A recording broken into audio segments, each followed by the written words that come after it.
That was a mind-blowing realization as well. Like, we're in amongst the greatest gold rush in human history. You're trying to use an old system type of model to model a new system that we've never seen before. You can't look at this new system through the lens of the old system. The amount of treasury companies that are coming online are exponential. We have the United States now coming on and talking about it. China, Russia. We've never in history seen anything with the level of scarcity that we've seen with Bitcoin. All your models are destroyed. There's 13 million wallets that have 1 million sats. It's more rare to own $1,200 worth of Bitcoin today than to be a millionaire. If we start smashing and people start borrowing against their Bitcoin, that's going to be another thing where people are going to get hurt. 100%. What do you think about the potential for Bitcoin being co-opted or attacks on Bitcoin? I mean, my biggest fear is, so that's a huge centralization risk. It would be a huge problem.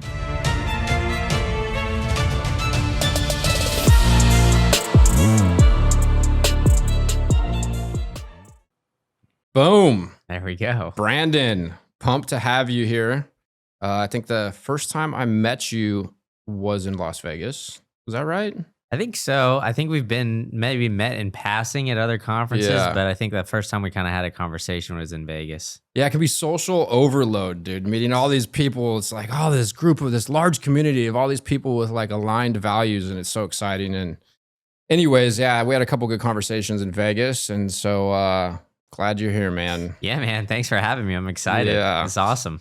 So we did a little digging on you, and you got much more of an interesting background than I would have imagined. Yeah, I'm a wild man. Yeah. So tell me about that. What was your early work life like? Which that's my understanding that led you into Bitcoin. Yeah. Yeah. So tell us about that. Yeah. So I've got an engineering background. So like an undergrad in biomedical engineering and then a master's in mechanical. My first job was being a forensic engineer. So that deals with like insurance liability. So like slip and fall, all that kind of stuff. So think like you're in Walmart, you slip and fall there. There's no wet floor sign. You're suing Walmart. I usually helped represent Walmart. So that was my first job out of college. And coincidentally, while I was in grad school, I was like learning about Bitcoin all this time. So, where did you go to school? So I went to University of Memphis. I ran track there, so go Tigers. And then I went to grad school at Texas A&M, so gig 'em. And so then I got my first job out in Tampa. And, a lot of driving takes place. You got to think because like, you have, some sort of slip and fall accident in this Walmart in a random city in Florida. There's a car accident in another city. You need to go inspect the cars, all those kind of things. So I was driving all over and doing the whole, 40 hours per week Bitcoin podcast type of thing, just like diving in and learning a lot about it. What year was this? So I graduated grad school in 2018. So my first memory of like buying Bitcoin was like 2016, 17 time on Robinhood. So at that time you couldn't pull it off. So big no. Now you can, but I was buying Bitcoin on Robinhood, kind of trading it. It was just like extra beer money for me. Shit coining it all? Yeah, Dogecoin, because it was like, it was that time. Me too. Yeah, it was just a little bit, but I like I said, I would drive Uber, get $100, then trade it, with Bitcoin and Dogecoin. And, so I didn't have a bunch, but then I was continually learning. So when I got my first big boy job out here in Florida, that's when I just was Bitcoin only. So luckily, because I had no money, I didn't really shitcoin too hard and like get myself into any trouble. Yeah, same here. I had closed escrow on a property and it was going through the permit and licensing process to produce cannabis in California. I discovered Bitcoin in December of 2017 and I was pretty strapped for cash. So I remember I paid like, I don't know, $500 worth. And then I bought a little EOS, a little Ethereum, a couple $100 here or there over the next year, before I had the aha moment. But I definitely dabbled in the dark side, you could say, from lack of knowledge and understanding. Yeah. Yep. Yeah. I mean, Preston Pish, so shout out to him. He really helped me kind of get through that because I was listening to his podcast, We Study Billionaires, before he had the Bitcoin only show.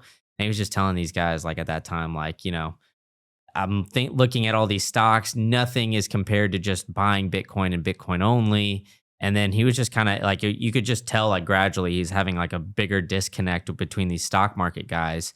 And, with the engineering background, I've never really been super interested into economics, but supply and demand, simple, right? Like everybody should understand that. And then the way Preston described Bitcoin as, there's fixed supply, 21 million. Like I'm a numbers guy, data's guy. And, that's how I got deeper into my career with that. So, COVID broke out, the cerveza sickness, everybody was locked away. So I decided to kind of learn in public and started Green Candle then. So I started a blog at that time, Substack.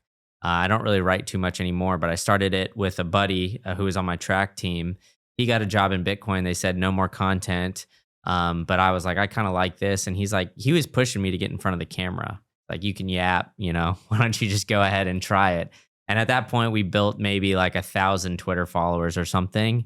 And so then I started interviewing some people, and then I got a job, coincidentally, in the crypto space and one of the exchanges that exploded. Maybe we'll get into that in a minute, but I was a data analytics guy for them. And then, the exchange exploded. Then I was a data analytics guy in a wedding website, and then data analytics for JP Morgan. And then, all came full circle. And then now here I am, full-time media guy in the Bitcoin space. But the data and the numbers aspect of Bitcoin, the fixed supply, that's kind of what's always resonated with me. And in the background, I've just always been kind of building this the entire time. So this was all a part of the plan. But it's been a journey, to say the very least. Yeah, I can relate to a lot of that for sure. When I discovered Bitcoin, the supply and demand dynamic really blew my mind. As a commodity producer, watching the value of my product plummet in real time, I just realized, wait a second, if you have a monetary instrument that has no industrial value, it's all monetary value, and it's fixed in supply, this thing is likely to change the world. And up until the Saylor series hit, my thought process was, is this thing is going to reorganize our whole civilization, or it's going to get shut down. And I'm not a tech guy. I was really busy, just a farmer, just a dude who wants to make sure I'm not lied to, stolen from, poor, And but the Saylor series is what that blew my mind. That's when I was like, okay, I'm convicted to the fullest, right? Yeah. So what did you do for JP Morgan, and how long did you work there? I worked there for about a year. I was a commercial banking fraud analyst. So they're very anti-Bitcoin there because, everybody conflates Bitcoin with crypto. Yeah. So, a lot of fraud or fraud attempts happen through, Bitcoin and crypto there.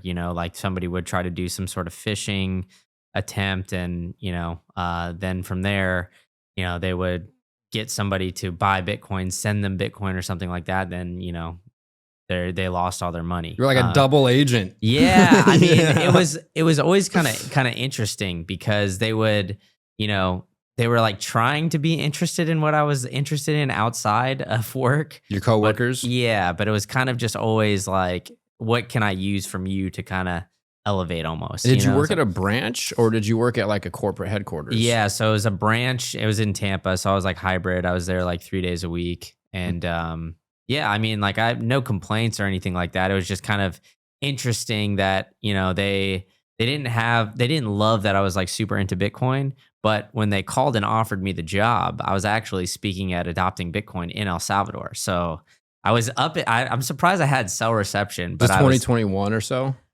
This was I quit working there 24 November, December time. So 23, adopting 2023. And I was up in the volcano, and I went to lunch by myself there because somebody told me, hey, go to this restaurant. I didn't really know too many people at that conference at that time. So I went there and just was kind of chilling. I had 1 or 2 bars maybe. I got a phone call. And I picked it up, and they're like, yeah, we want to offer you this to you, whatever. And then the call dropped. I'm like, all right, well, I don't know how I'm going to handle this. So I sent him a message hey, sorry, I'm bad service, but, I didn't have a job at that point too. I was a week in between jobs. And I accepted it. And then there I was a week or 2 later working at JP Morgan, which was kind of an interesting experience to say the very least. Yeah, especially with your understanding of the traditional financial system and your understanding of Bitcoin, that must have been a unique time in your life. Yeah, I mean, you realize like kind of like this is why I think like we're still very early in the Bitcoin space because you realize just how many mistakes are made like on a daily basis, like how many, I don't know if I could like disclose how much money they were like losing or anything like that, but like the amount of money that was people, fraud attempts and all of that on a daily basis was just exorbitant amounts. And people would sign off on these things, email stuff, pay invoices to the wrong people, all this kind of stuff on a daily basis. Like it happened a ton. And so I still think like the personal responsibility, we're still a good ways away from that because I think the majority of people, what this taught me was just still don't even really want to think about money. And they don't really want to understand like the inner workings. They don't want to understand, hey, if I leave my money with JP Morgan, I get, they're loaning the money out and kind of how the inner workings of a banking system was working. I mean, for working at a bank, you'd be surprised how many people there actually don't know how a bank works and how they don't know how operate or how money just really operates. And so it just made me realize that it's still kind of like that rat race that people are in. And it's just until you get Bitcoin and you kind of just take that dive into it yourself, like majority of people, no matter what industry you're in, have no idea. They only kind of want to just understand enough to where it will benefit them in the short term for the most part, like whether it's that promotion, that raise, whatever it is, or maybe even just a compliment from your boss. Like all those little things, those little small dopamine hits that they all want, I think that's what really that job taught me a lot. Yeah, and what do you think about people's aversion? I mean, I think about this a lot. Like taking self-custody of your Bitcoin is like it's a high level of responsibility. And I think a lot of people have been indoctrinated to outsource that level of responsibility. What are your thoughts on that? Yeah, I mean, I think it's true. Like people just like the more that society has gone on, the more that you're just relying on other people, so to speak, right? Like, more people want their job, they want that paycheck to come in, all those kind of things.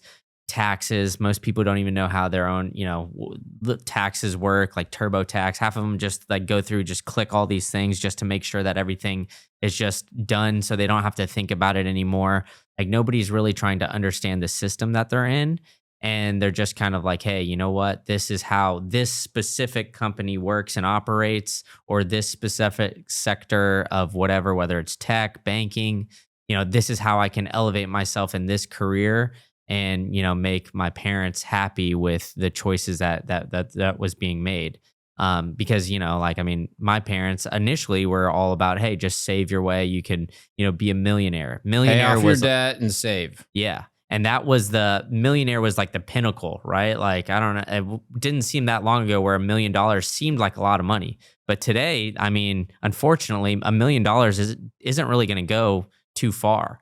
And I actually did a video on this the other day. It's like 59 million millionaires are Is that the number world, today? in the world, right? But if you look at the overall numbers of just 1 million sats, so right now that's like what, $120,000 Bitcoin is like $1,200. There's 13 million wallets that have 1 million sats or 0.01 Bitcoin or more. Yeah. Wow. So it's more rare to own $1,200 worth of Bitcoin today than to be a millionaire.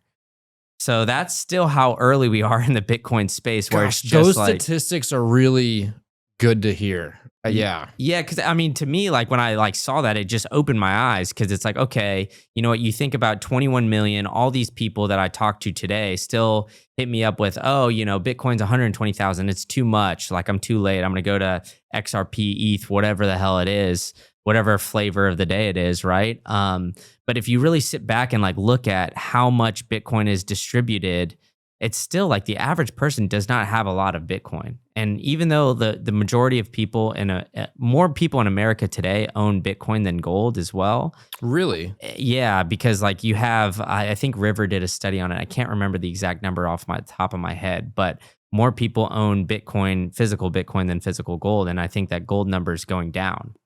Would that be when you say physical Bitcoin? Bitcoin is self custody. Yeah, I believe so. From Wow. River. Yeah. So I think that's like all of these things are kind of coming alive where people are starting to realize that, but people just don't own a lot of it yet. They're like dipping their toe in, kind of figuring it out.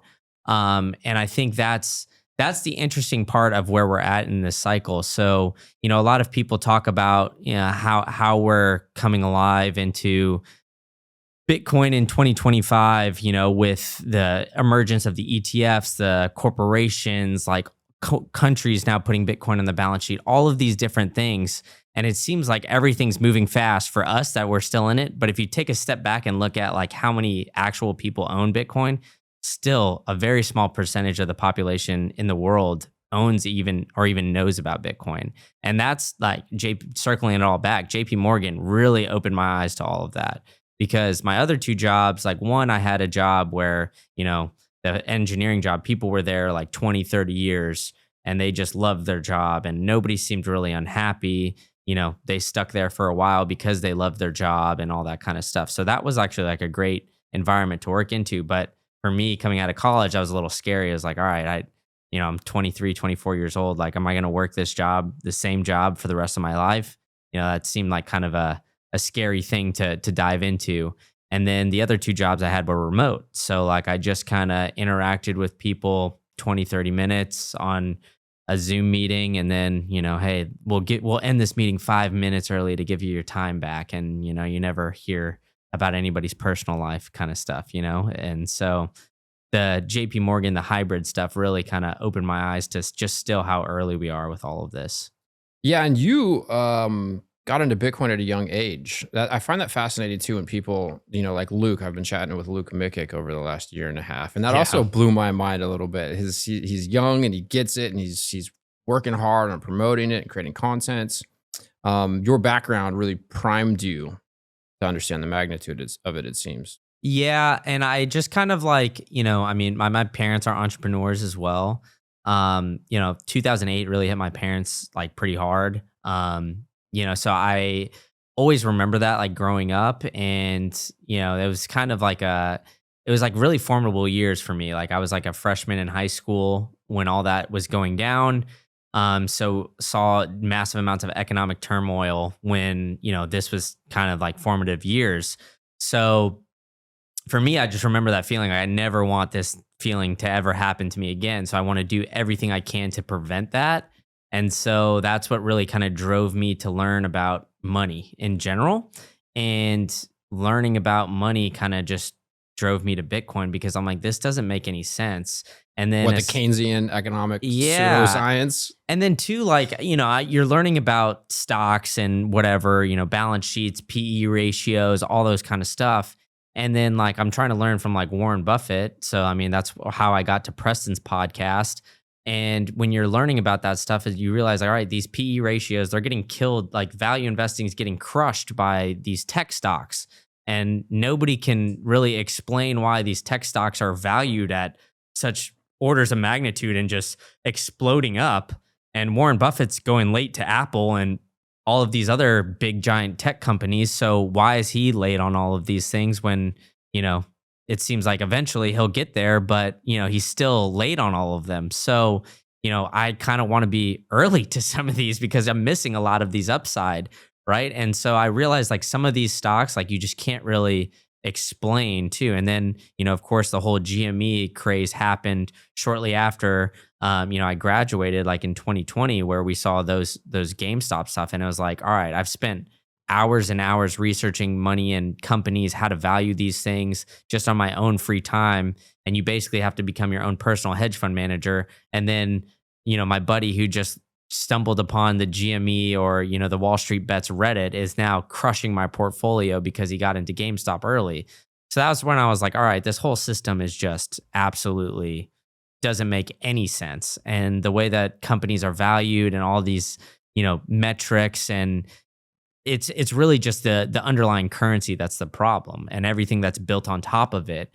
And of course, once you figure that out, that's when, the light bulb hits. And then it's like, okay, well, Bitcoin can fix this and fix a lot of things. And then, of course, now we're seeing corporations essentially just fix their balance sheets with Bitcoin now too. So I think businesses are starting to come around to it. But yeah, like I said, I still think retail and the average person is still a little bit a ways away.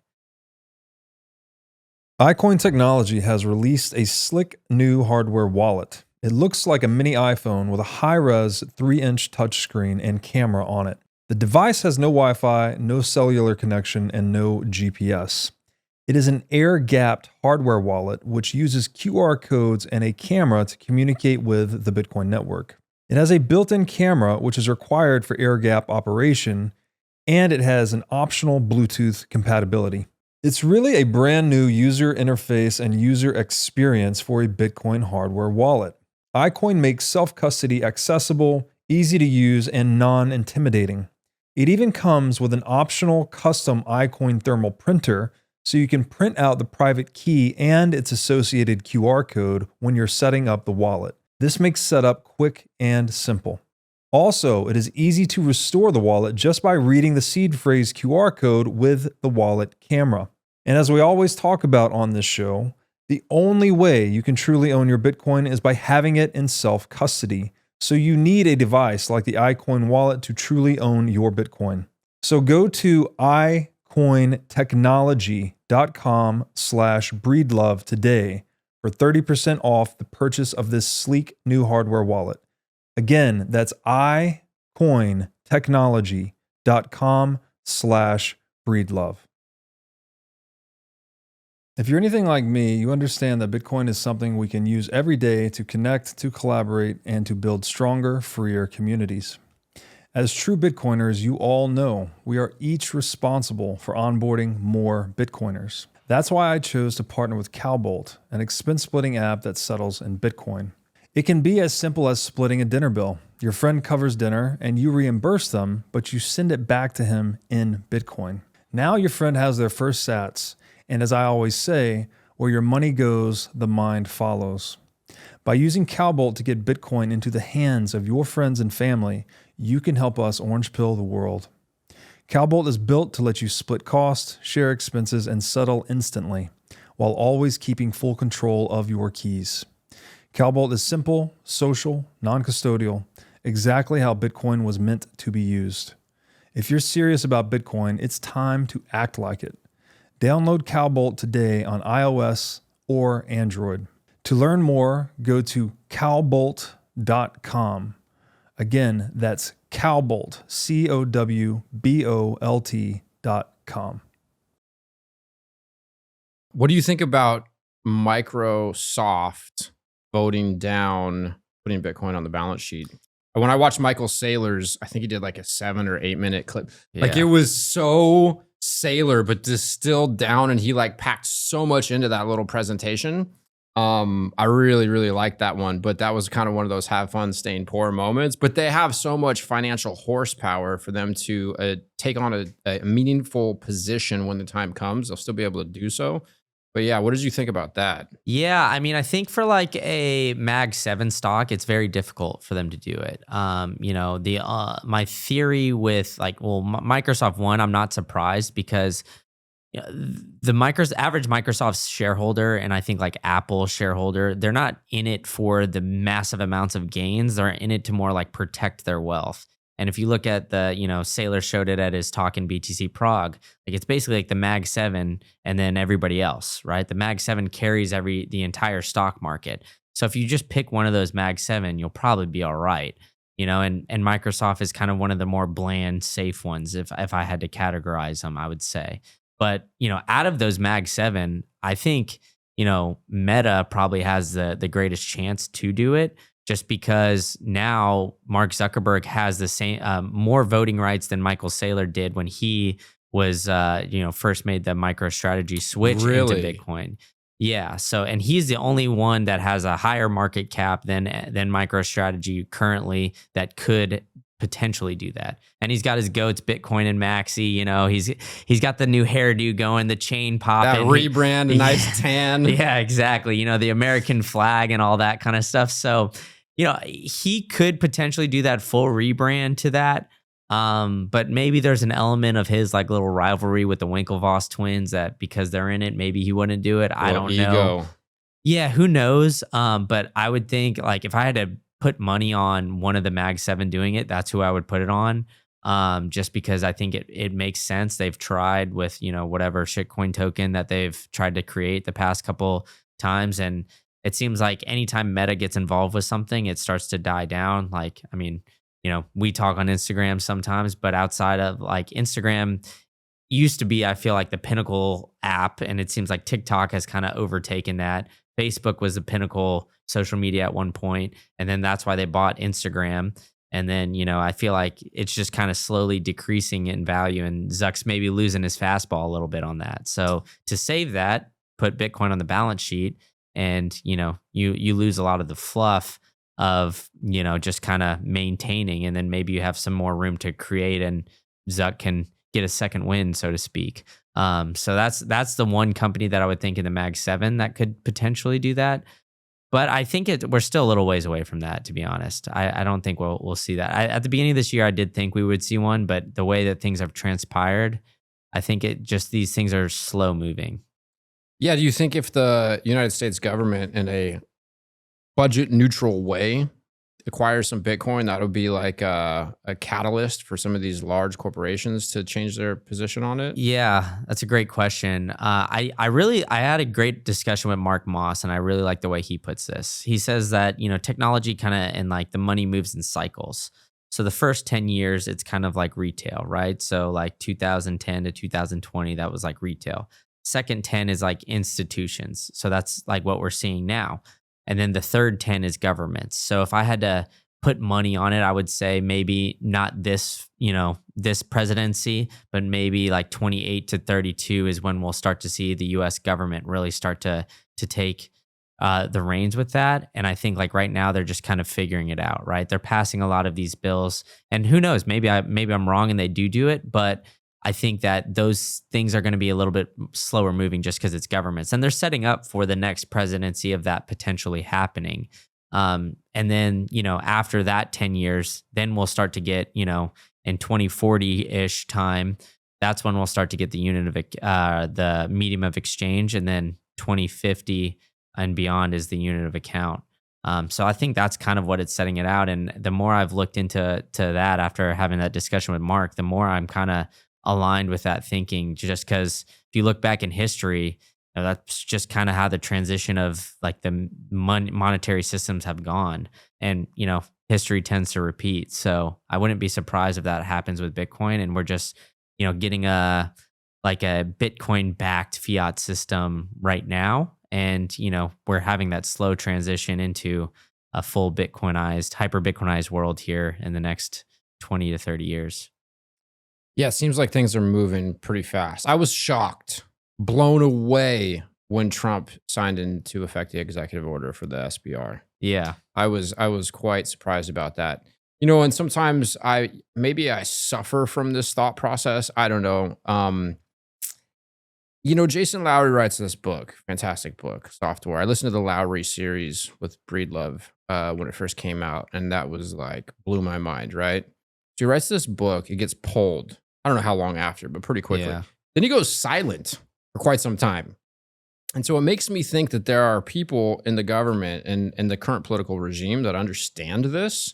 I kind of think if like a 80 IQ pleb like me can figure it out, so can these guys with all this power. But I was definitely blown away when the SBR got signed into effect. I thought that if that was going to happen, it would be something that would happen at the end of his term. Yeah, so I don't know about that. Obviously, I don't have a crystal ball, dude. But I do have another question for you to kind of go back, not to change the topic, but were you working at JP Morgan Chase when Jamie Dimon, I believe it was CNBC, he's outside, he's got some cold weather gear, and Bitcoin comes up and he's like, yeah, well, I don't know, maybe Satoshi can come back in 100 years and double the supply, or come back and double the supply. I'm thinking to myself, this is a psyop. Like, this guy is full of shit. He knows. At least that's what I think. I'm very suspicious. Yeah, I mean, like, to be honest, like he's very vocal about anti-Bitcoin publicly. But if you look at JP Morgan, all their policies, they're very pro and like kind of forward thinking in that sense. I mean, they have to be, right? Like, as far as like a bank goes. So I record a lot of videos on this because it's always like, to me, watch what they do, not what they say. Like, especially with the banking system, because Jamie Dimon, he said in 2017, I'm done talking about Bitcoin. I'm never going to talk about it again. But every year, like every 4 to 6 months, he has some sort of public appearance and they ask him about Bitcoin and he talks about it every single quarter for the past like 7, 8 years. And he just continues to bring it up. And even at one point, he said, if he finds out anybody that works at Chase owns any Bitcoin, that he would fire them. So, I mean, but it's interesting, kind of the regulations and how all of this has come about, because now like banks are moving towards being able to custody their Bitcoin for their clients. And so JP Morgan just announced like fairly recently, I want to say in the last couple months, that they're allowing their clients to take loans off of their like IBIT ETF, which previously they couldn't do. And so now they're treating it more as like an asset, and, kind of looking at it more in that respect. But JP Morgan still will not custody your Bitcoin for you, which is probably a good thing. You probably shouldn't trust a bank with your custody of your Bitcoin, especially when, the CEO is so hostile towards Bitcoin in the public eye. And so I think it's just kind of like, essentially they're bending the knee and they're going to have to. And all of these big banks are going to lose clients. And that's what it all kind of speaks to me is that, even though Jamie Dimon is so anti-Bitcoin publicly, all of their clients, all of their wealthy people are like, hey, you know what? Buy this IBIT ETF or teach me more about Bitcoin and don't just dismiss it because I see, Jim Bob over here absolutely getting loaded off of Bitcoin and just that they keep preaching it to me. And you're just telling me it's, dumb and it's, never going to go anywhere and it's going to get, taken by the government or stopped by the government. And this guy over here, who's my neighbor who I've known for years, is telling me that you're wrong. Like, and you're just not listening to him basically. And so I think that all of these big bankers are just kind of realizing, hey, you know what? Bitcoin's starting to take over. And I think Michael Saylor is a big part of that because of what he's doing with all of the different products that he's rolling out, whether it's Strike, Stride, all of these different things. The Wells Fargo CEO said the biggest unsung hero of 2025, the Bitcoin story, is that Bitcoin is tapping into the $300 trillion bond market through what Michael Saylor is doing. And you're seeing it with all these copycats come along. And so what does that do? That forces traditional finance, bankers, all of these guys to say, hey, you know what? We're seeing like the 100th rank, companies by size, by market cap, trading like a Mag 7 and outperforming all of them. And, whether it's Bitcoin or what, like you have to take notice of that as it's a stock, right? Because if I just put MSTR in, my client's portfolio, put 1 to 2%, it's going to help significantly outperform the rest of the guys who are just holding the S&P 500 and that's it.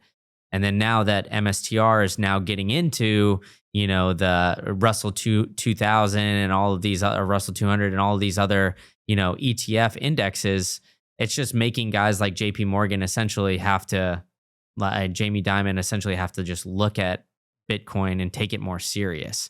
And so traditional finance, I still think isn't here yet either.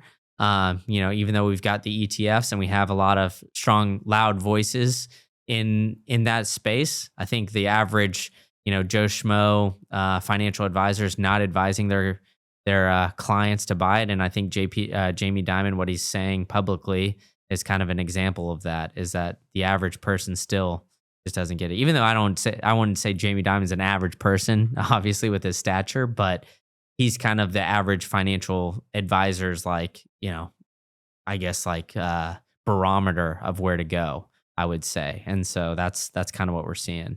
Yeah, that's very well said. Maybe it's my adversarial, my conspiracy thinking, but I think it's a big psyop. I do, because if, I think about the SEC and the lawsuit with XRP, and Gary G is like, yo, I think he sent a Wells notice to Ethereum, right? If he came out and was like, look, these are all unregistered securities, we're going to go after them. I don't care if it takes the government 100 years. Immediately people, oh yeah, and by the way, Bitcoin is a digital commodity. It's uncontrollable. We can't stop it. You'd have the Bitcoin price go through the roof. That proverbial green candle will rip everybody's faces off. and the overlords, if you will, would not be able to establish a position at a reasonable price. So I kind of think in that sense it's a psyop. I could be wrong. You know, I have a friend who over the years is like, look, you give all of these people too much credit. But I don't know. I just think that they're pretty savvy to get into the position that they're in. You know, I think about Trump or Fink. These guys are winners. You know, they're winners within the economic paradigm that they've been playing the game in, right? And the game has changed. So it's not irrational or illogical to think that they changed their strategy. Obviously, Fink is now talking about, you know, Bitcoin being a hedge against, you know, government fiscal irresponsibility, currency debasement, whatever. Trump's made some interesting comments. He's a wild one. It's hard to put a finger on what he's really thinking or doing.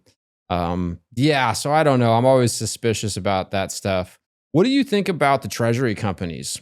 You think that the Treasury companies, you know, also on that, like from that PSYOP perspective or conspiracy perspective, I almost feel like at times I get a little bit concerned. Like if we had Coinbase blow up, it would be FTX times 100, man. It would be a huge problem, right? Yeah. And then there's such an incentive for banking bloodlines, governments, the wealthiest of wealthy people in the world to allow that or even encourage something like that to happen.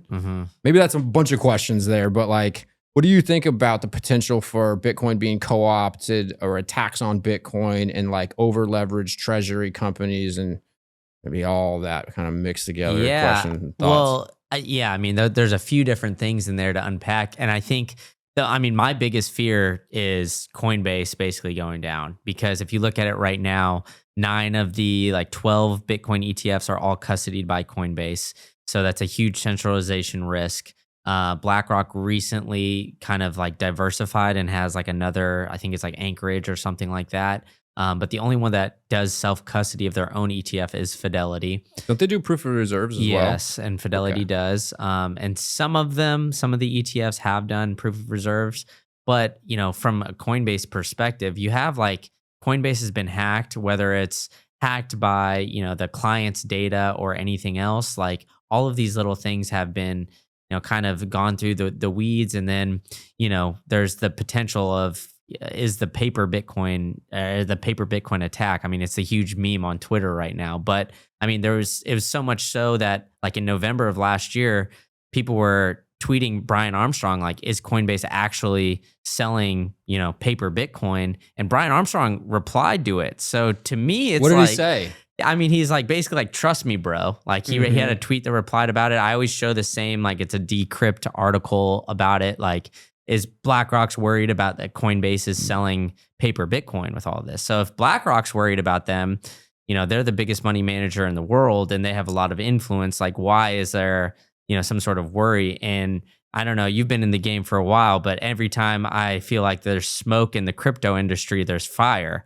And what has Coinbase kind of done? They've basically been a shitcoin casino for you know, a long time. And if they would have just doubled down and held Bitcoin on the balance sheet from when they started and just went Bitcoin only, they'd probably be in a huge, like, giant upswing position comparatively to what their business model is now, which is essentially just encouraging you to buy and trade and all that. And they get a little bit of that spread. So I think that's the biggest worry. And it would, like you said, it's like FTX times 100 at the very least, maybe even more. Just that would because kick this can down the road decades potentially. Yeah, it would definitely be a huge, huge issue where, you know, people would like lose a lot of money and, you know, just of how much that they're custodying and everything like that. I think I saw, if I crunch the numbers, I want to say like Coinbase has custody of over like 10% allegedly of the entire supply of Bitcoin in circulation right now. Which is what, like 19.7? Yeah. Well, give or take. Yeah. Yeah. So, well, they got like 2 million coins or something. Yeah, basically. So, and how many of those coins do you think are customer coins? Like that, just people who haven't taken custody of the Bitcoin that think that that's theirs, that they're just leaving it on the exchange. I think the ETFs have like about 1 million at this point. So the ETFs have like this a Satoshi or so, right? So I think and Strategy's like 580 now or something. Yeah, and I know that they don't have all of Strategy's custody. Really? I think it's some of it. I want to say. I think that Saylor's like diversified. They've never like, you know. Like he came out and said what it was at Vegas that they'll never do proof of reserves for that. But I think that he's like kind of hinted that they diversified their risk and have a few different custodians for it. But I mean, you got to think a lot of these treasury companies that are coming online, they're going to have custodians. And who's the most trusted one? Coinbase right now, because it's the biggest. So customer funds and then treasury companies and then, you know, the ETFs. I think all three of those, like, you know, Coinbase just goes boom, there's like 2 million Bitcoin gone. I mean, and all could happen is just like through a hack. You never know. I mean, like they've been hacked and leaked customer data. Who knows how secure that stuff is? And allegedly, all they did was just offer one employee some money, and that employee just, you know, took the money and ran. So I don't really know how, you know, obviously this is all conspiracy type of stuff. It's so fun to talk about. I mean, many people are wondering all these things. At least I think about it. I mean, that's why I think like you have to go in self-custody just because of the thought of this risk. Like we've seen it so many times, right? Mount Gox blew up, like 2015, 16 time. And we had Celsius, FTX, BlockFi, like all of these other ones blow up, you know, in the last cycle. Like there's only a few ones left now, really, right? And then you get some of these other exchanges popping up.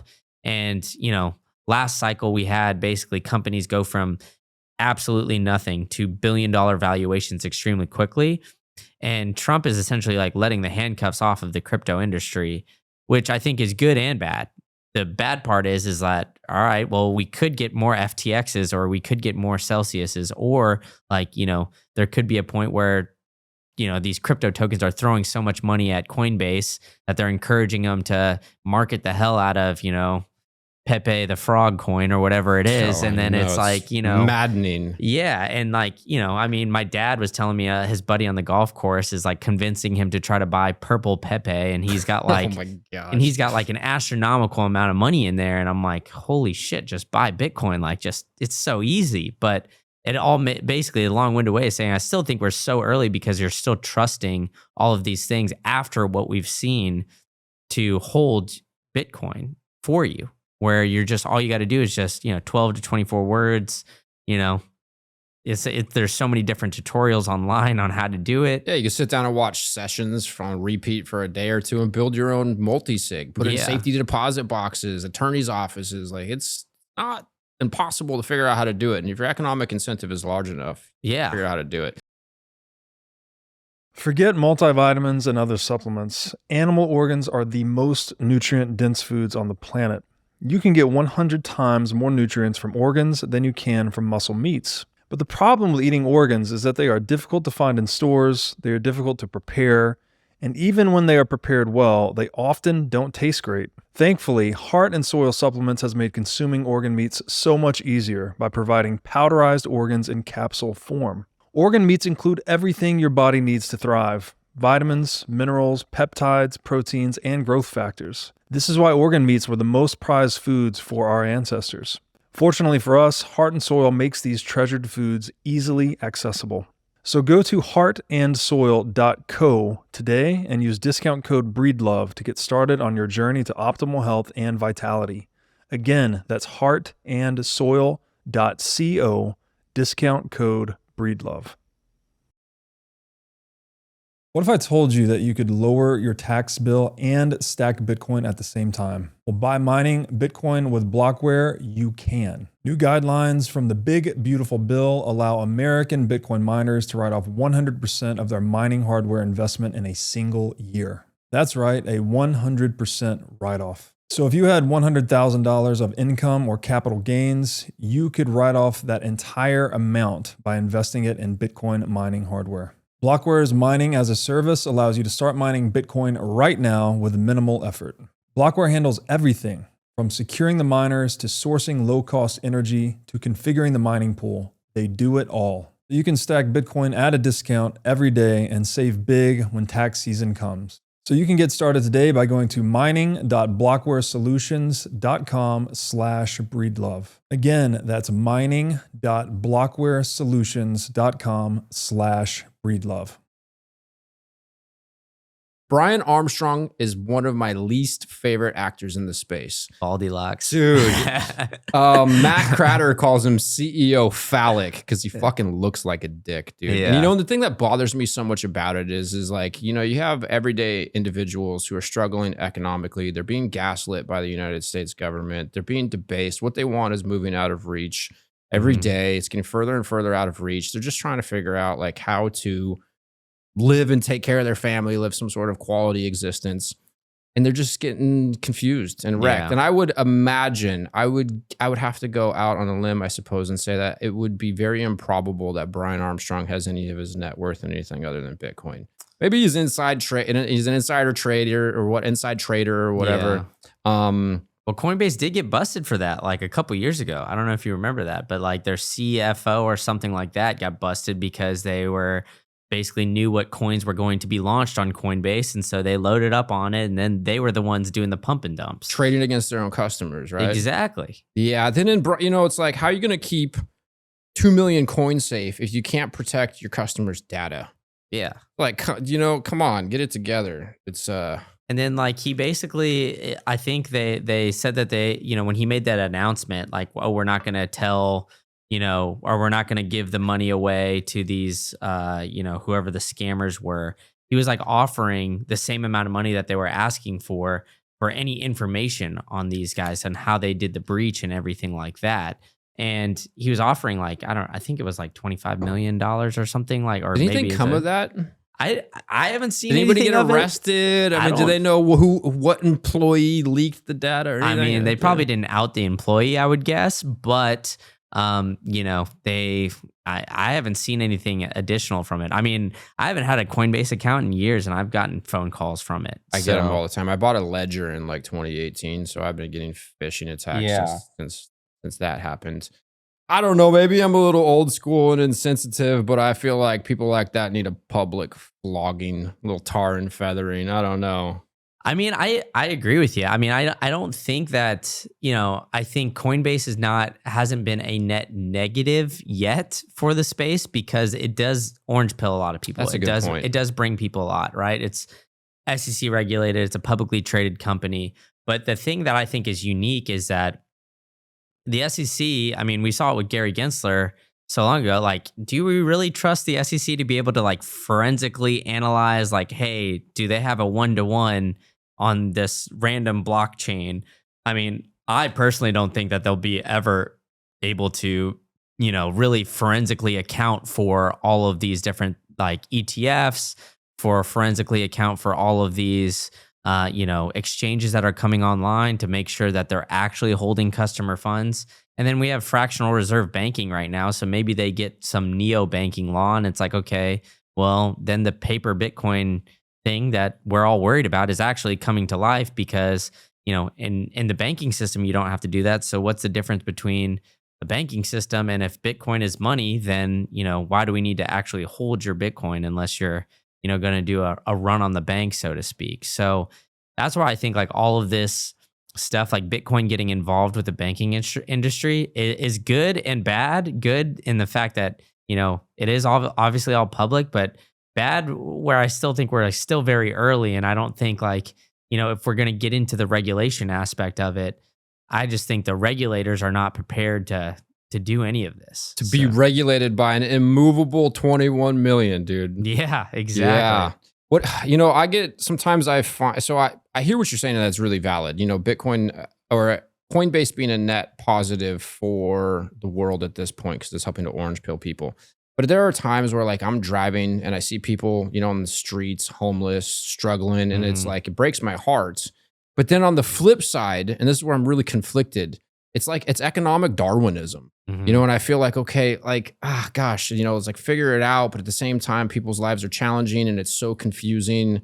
But that's where I feel like in a lot of ways, we're in the midst of a psyop, you know, and as far as like the governments, the biggest banking institutions in the world, like when they're getting involved in Bitcoin, it's both like a moment to celebrate and then also like very concerning. Like I was listening to American HODL in Vegas. He did an interview for What Bitcoin Did with Danny. And he was talking all about, you know, basically Bitcoin being co-opted, the SBR. And I really liked what he said is like at some point it's going to happen. So it's better if it's happening now. And like we need to move through that. And through that process is likely to be messy. There's probably going to be this carrot and stick, incentives from the top down. Hey, give your Bitcoin to BlackRock, you borrow against it forever. You're rich. You can go do whatever you want. Onerous reporting requirements for people who want to hold it in self-custody. I think that that's all really logical. But it is a conflicting thing to experience, and like, there's also another element of like, while it's all happening, kind of like watching the paint dry, because what's going to happen. But when I zoom out, I'm like, wow, this is happening in hyper rate.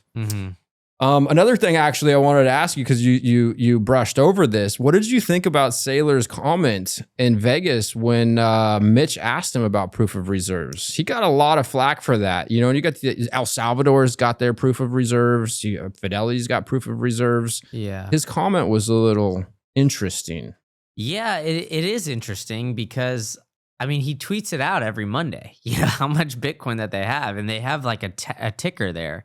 So, I feel like, I think once he tweeted that out and said, hey, like, we don't have we're not going to ever do proof of reserves. I think some like internet sleuth went and found his actual wallet and like tweeted it out underneath there.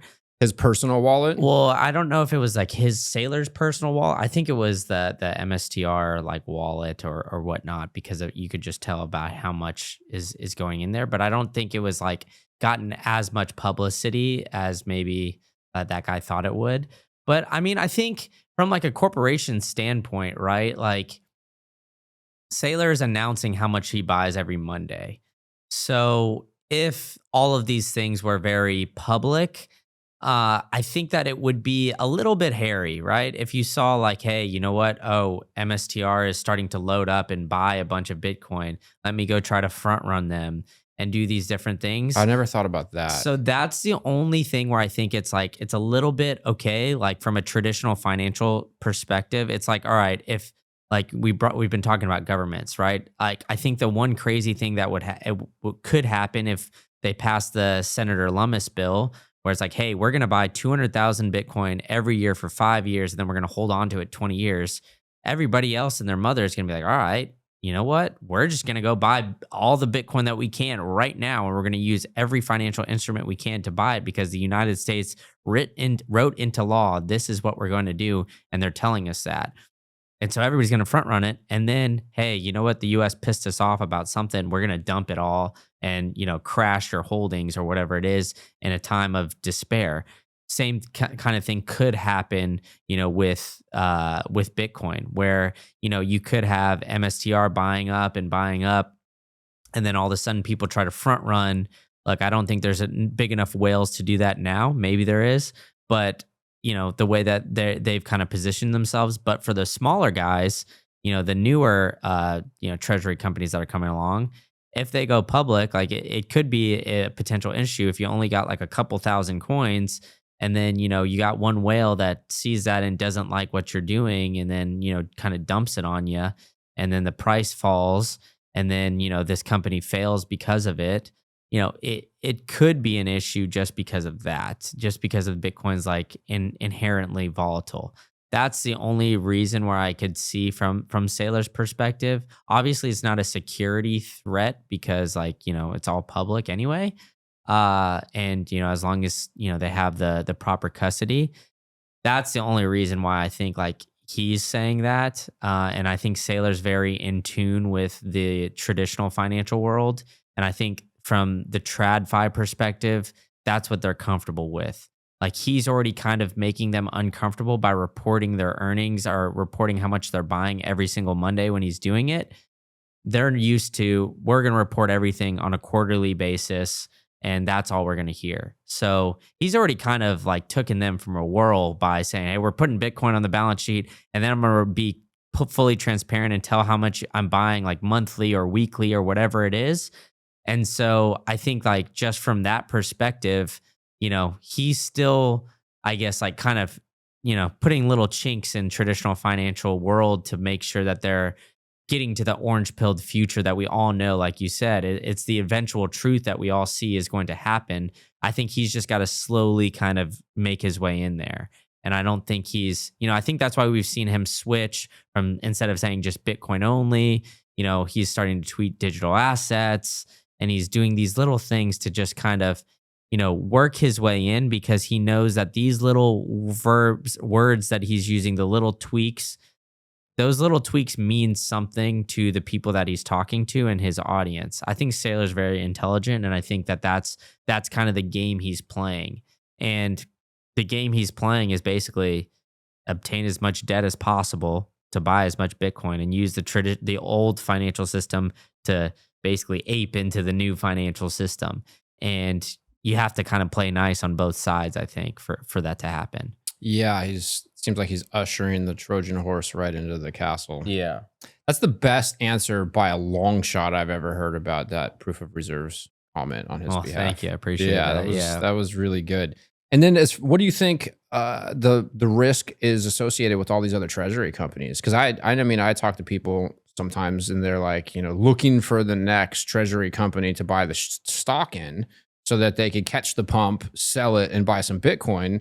And personally, like, I'm not a super tech savvy or financially savvy individual. That's one of the things that I just love so much about the simplicity of stack and chill. Hodling is hard enough. And if you got a CAGR of 50% or whatever it is, like, it's fucking shredding, dude. Yeah. Like, I don't need more than that. If it was easy and clear, I suppose maybe I would capture some of the upside if it's available, but it's kind of, I almost think in some sense it's dilutive of my cognitive bandwidth. I'd rather just buy, put it in self-custody, move forward with my life. What are your thoughts on the risk associated with all these treasury companies? Because it's clearly a growing trend for small corporations. And I think that there's a lot of it's happening across the world where aren't people trying to buy corporations for cheap, or buy the majority of the shares and then take on a Bitcoin treasury strategy just to get the stock to pump? Yeah, I mean, essentially that's what's happening a lot of times, right? So, I mean, you're seeing a lot of these Bitcoin treasury companies come around. I mean, I think there's like 140 maybe, last I checked, publicly traded companies around the world that are now holding Bitcoin on the balance sheet. And, I think this time last year there was 30. So you just see like the exponential growth of that already, in just like a year's time. And I think a big part of that is just from the FASB ruling, the accounting ruling that happened last November. And so I think that number is going to continue to increase. But, as these things go along, right, people are going to take more risk. They're not going to manage the risk very well. And then, like we saw last cycle, where a lot of these Bitcoin mining companies essentially levered on their machines, and then everything just went ape shit, and then they lost everything. And then a lot of these Bitcoin mining companies went belly up. We're going to see that with some treasury companies. Now, I don't know which ones, but there's new ways of like valuing them. So the classic way is like the MNAV, basically, which is, in short, based on your Bitcoin holdings, how much your company is valued at. So like a 1-to-1, like Michael Saylor had a really good talk of this in Prague with Adam Back, where it's like, all right, if your MNAV, if it's closer to 1, you could essentially borrow more to buy more Bitcoin, because you're just basically like doing it as like a 1-to-1 kind of swap sort of thing. But like Metaplanet, for example, I mean, Japanese market is something that's crazy, and I don't fully still understand all of it. But Metaplanet's MNAV is like at 9. So you got to think like, all right, theirs is significantly higher. So if Bitcoin takes a big crash down, their company's valuation is going to go down, significantly more. So that could cause some big issues if the higher the MNAV it is, because they basically have more exposure to Bitcoin, the asset. And as we've seen with MicroStrategy, the more Bitcoin that they have on the balance sheet, they're just essentially like a levered play on Bitcoin at this point. So the more levered you are on Bitcoin, the more volatility, which means, the more you're not trading like a shit coin, so to speak, but the more you're kind of going up and down. And if you're, playing with a lot of this volatility, and then you're taking on more debt to do that, and your MNAV's already high, well, Bitcoin has a slight drawdown of, 10%, or even has that, big drawdown that we've seen of the 40, 50%. That's where some of these treasury companies that take on too much debt to buy Bitcoin, and the thing goes that they're going to go belly up. And that's going to be, I think, the next kind of minor implosion that we saw in last cycle. I think that's probably what we'll see here. Now, I don't know which ones we're going to see, but so it's almost like in the past, it's my understanding that a lot of the volatility was exacerbated because of the leveraged traders. mm-hmm. And now we're at like whole nother level with leveraged treasury companies. Is there parallels there? Somewhat, yeah, Okay. for sure. I mean, it's definitely like, I mean, obviously Bitcoin's like more of a developed asset now. It's like the, 6th, 7th largest asset in the world by market cap. So it's going to take bigger money and bigger players in order to move that needle. Isn't it And right on the heels of Amazon? yeah, I think like depending on the day, it's past Amazon, it's not past Amazon. So it's like past it a couple times at the time of this recording, but you never know. Like, I mean, I think it'll probably, I mean, at this rate, it'll pass it in the next couple months and probably will never look back.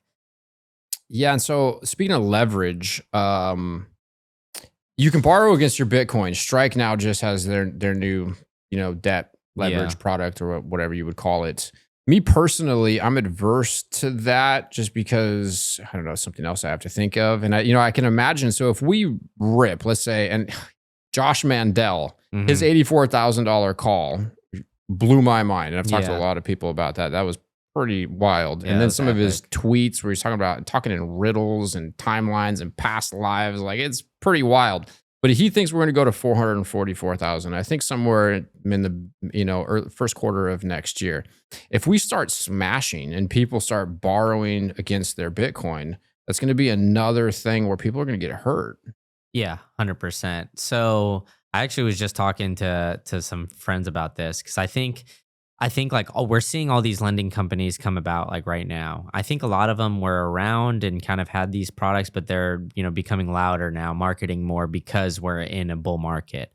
I think personally the best time if you ever wanted to borrow against your Bitcoin is at the depths of the bear market or like right around now. Yeah. Because like, Pompous said it, I think in an interview previously that, maybe 3 out of the last 5 times Bitcoin hit an all-time high. Within 18 days, we saw a double. So when it moves quickly to the upside. So maybe we're not going to see it that quickly now, but we're right around the all-time high, which means, more than likely we're probably still got some ways to go. I don't think that this bull run's over. And, meaning you can borrow now and you're not going to see that maybe 60, 70% drawdown right this second. Where we're going to get into trouble is you're going to see that, people, like you said, we ripped to 440,000 like Josh Mandel's predicting. And then all of a sudden, we've got people borrowing against their Bitcoin and then Bitcoin falls all the way down to like, say 50, 60%. So 200,000 under, maybe 180,000. Okay, I borrowed 70% LTV. Now the valuation of my Bitcoin is less than the actual loan. So now they're getting liquidated and a lot of people are, losing a lot because of that. So like you said, I think everybody should just be very cautious with this and kind of, think about it. Don't loan against like too much that, it would make you not be able to sleep at night sort of thing. But I definitely think like, either now or after we've had that huge drawdown is probably the time to do it just because that's when you want to, I guess like pull out the cash, not when, we're peaking at the top and you're like, all right, I got all this money. Now let me borrow against it. Because when you start doing that, that's when you start to play a pretty dangerous game, in my opinion.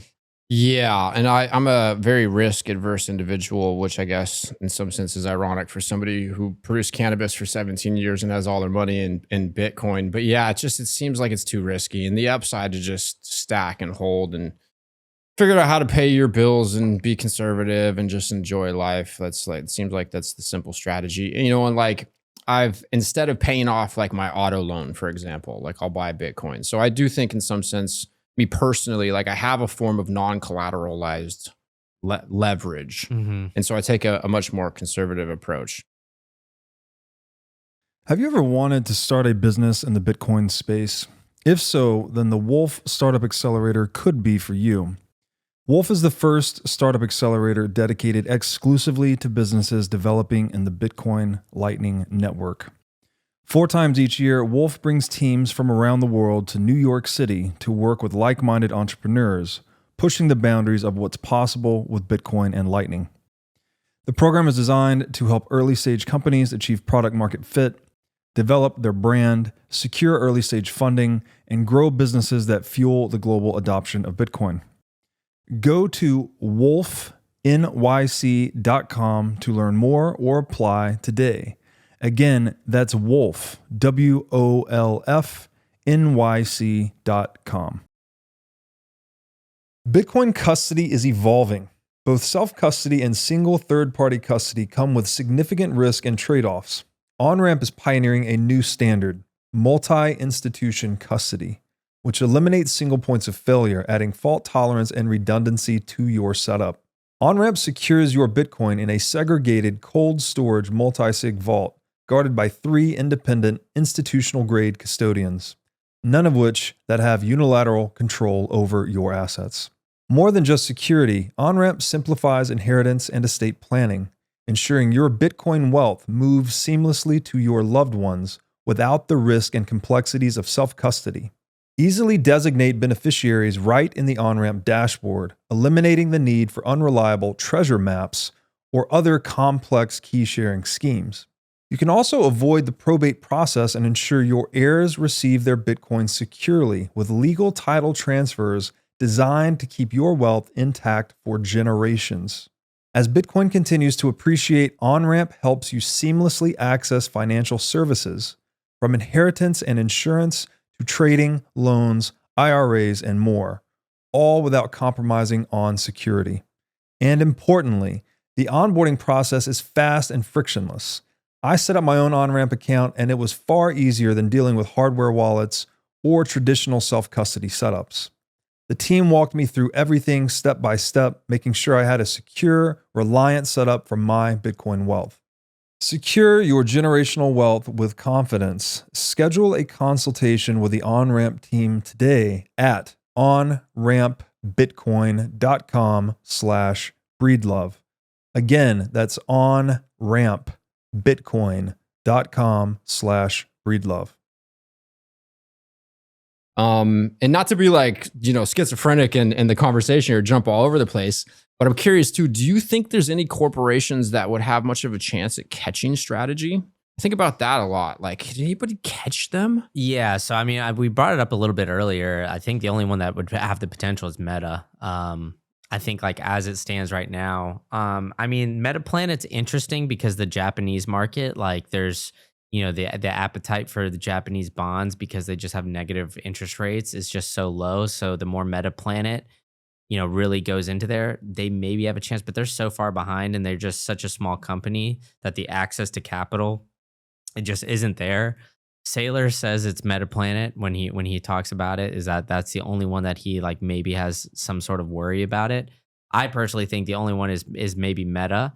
But, I've had this conversation with a couple people because it's always been kind of my one theory is that Mark Zuckerberg would be bigger Bitcoin bull than Michael Saylor.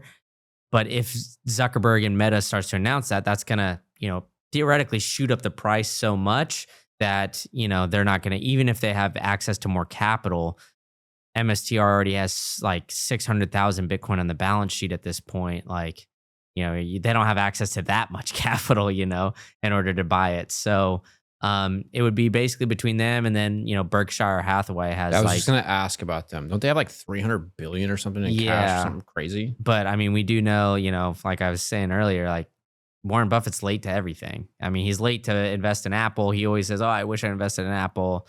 Charlie Munger, before he died was always like just super anti-Bitcoin, would never buy it or anything like that. And those are the two heads of the operation, and they've got so much cash on the balance sheet. They could, it's just sitting there doing nothing.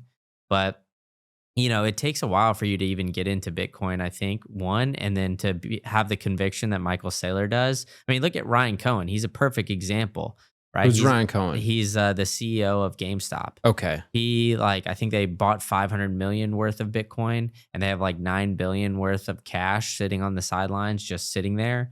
And so he got orange pilled by Michael Saylor, and he's still like not even close to remotely close to all in.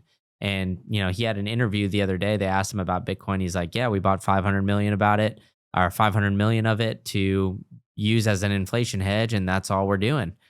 And he just kind of like brushed that comment to the side and just was kind of, annoyed that that comment was even brought up. And this is a guy, that GameStop was like one of the most shorted stocks in the world, if not the most shorted stock in the world during the 2020 craze and all that. And, you saw that supply squeeze and the massive amounts of volatility that stock alone went through.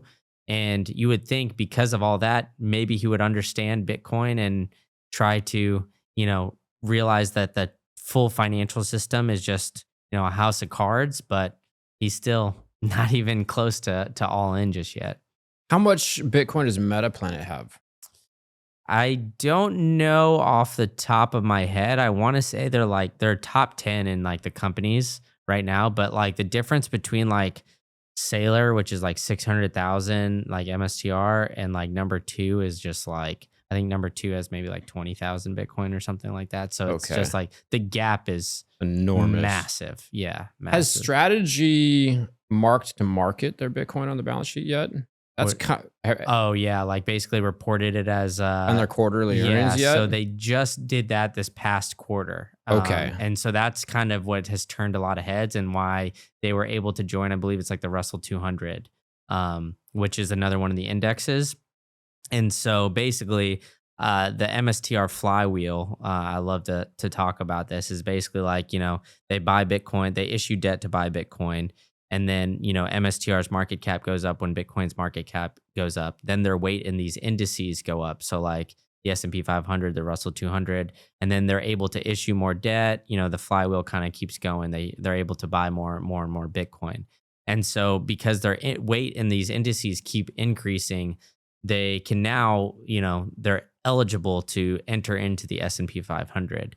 So MSTR will more than likely enter into the S&P 500 like Q3, Q4 this year. So like September to November time, I would put some Bitcoin, maybe a little bit on it. I would say that they'll join the S&P 500, and then it's like all bets are off because, every retirement account and everybody and their mother probably has some sort of exposure to the S&P 500 at some level, right? Whether it's pension funds, retirement accounts, 401ks, like the amount of money that goes into the S&P 500 is just absolutely massive. And technically, if you own the S&P 500 right now, you have some exposure to Bitcoin as it stands, because we've got Tesla in there that has Bitcoin on the balance sheet, and Coinbase just have they marked it to market? Do you know? I don't know. I always forget about Tesla because Elon with his Dogecoin stuff. Yeah. I just write him off in my head. I'm like, they have it on their mark. They have it. I don't know if they have reported it. I don't really follow Tesla stock too closely, just because like I don't think people that are buying Tesla stock are really doing it for the Bitcoin on their balance sheet, right? They're doing it more for like the Elon kind of culty type of stuff, I mean, I get it. We're a cult in this Bitcoin space too, but I feel like a lot of people just get on it. They really believe in whether it's self-driving or what have you. But Coinbase, is another company. They have a little bit of Bitcoin on their balance sheet, allegedly, and they're in the S&P 500. So you do have some exposure to Bitcoin if you hold it now, but not to the extent when MicroStrategy will get in. Wild. What about, so is Strategy's Bitcoin purchases still accretive to the shareholders? One of the things that blew my mind, I saw a clip of Preston Pish a year or two ago, and he was just talking about like, look, they're issuing more shares, but each share over time is backed by more Bitcoin. Is that still the case? Yeah. So like one metric that they're reporting on their website right now is like Bitcoin per share. And that's what they're really trying to increase. So like kind of back to the line of that MNAV, when they're borrowing a debt to buy more Bitcoin, that's really what they're trying to focus on, is like, hey, we're trying to make sure you have as much Bitcoin per share as possible. And so like you can get exposure to Bitcoin, whether it's, I think a lot of people I've heard that were original MicroStrategy or MSTR strategy holders were doing it through retirement accounts or accounts that they couldn't have access to. Just I got a Bitcoin. couple buddies who've been doing that. Yeah. So I think like even I talked to American Hodl, and he said he put his wife's 401k or something like that in there like a while ago. So that's kind of the the way people got original exposure. And I think, it's paying dividends for them, to say the very least, because yeah, that stock is doing pretty well. And Michael Saylor seems to be doubling and tripling down at every turn, to say the very least. What do you think the odds are, and then how would it be possible for Strategy to blow up? Isn't there at what price would Bitcoin have to crash to for them to have major issues? Man, I don't know the exact number, but I don't know if you remember last cycle, like when we were at like 60,000, maybe people were saying, oh, when Bitcoin was crashing to 20, 30,000, like, from there, everybody was like, oh, MSTR is going to blow up. It's going to blow up. It's going to blow up. And it just never did. I think that was probably the biggest risk. I mean, I think that their cost basis now is like maybe 70,000, but I think even if they fall under their cost basis, they're still fine. And I think like it's basically backed by the people who would buy the shares. So like, unless there's just a run on the bank where everybody sells Bitcoin and then everybody sells their shares away, I think they'll be all right, to be honest, which is kind of crazy. Like, I don't know if there is a price really for MSTR to blow up like that, just because of the way Saylor's like built it, just essentially like issuing all these bonds and everything like that. So, I think that'll be all right. I mean, I like, of all of the ones that have some sort of accrued risk by being these Bitcoin treasury companies, I think the least risky is MSTR, and it's not even close. Like, I think like the risk, profiles here are drastically different. Dude, it's incredible. A young buck like you who understands traditional financial markets, the depth that you do. This is a fun conversation. Yeah, a lot of respect there. Thank dude. you, man. Most of this stuff flies over my head, man. The reason that I could even speak to it or understand it in any capacity is because of my affinity for Bitcoin, which was in my life. It was, I closed escrow on this property and I started going on the rabbit hole in 2017 just to understand the boom bust cycles. In 2008, when the great financial crisis happened, I was like 22 years old. I was selling cars, just, I was a young man trying to find my place in the world. Like, I wasn't in a position where I was like incentivized or even had the capacity to really look. So yeah, I was primed to understand Bitcoin when I found it. And then I look at the financial world through the lens of Bitcoin, and yeah, it's pretty impressive. And then, so I have another question for you. What do you think my strategy's long-term play could be? There's a lot of people who think like Saylor's going to create this like Bitcoin bank that's going to be a big thing. What do you think about that? I don't know. I mean, that's very interesting kind of like thought experiment. So I've kind of played around with it. I honestly didn't really start thinking about this too long ago, until too long ago, where, I've heard somebody say that it was basically like, Bitcoin's the money of the internet. And MicroStrategy, Strategy B, whatever you want to call it now, could be the central bank of the internet economy, where essentially they're, the biggest holder of Bitcoin and, kind of develop that aspect of it. I don't know if Saylor wants to be like that. It'd be an interesting question to kind of ask him, I think. But yeah, so Saylor, if you're watching this, dude, come on the show.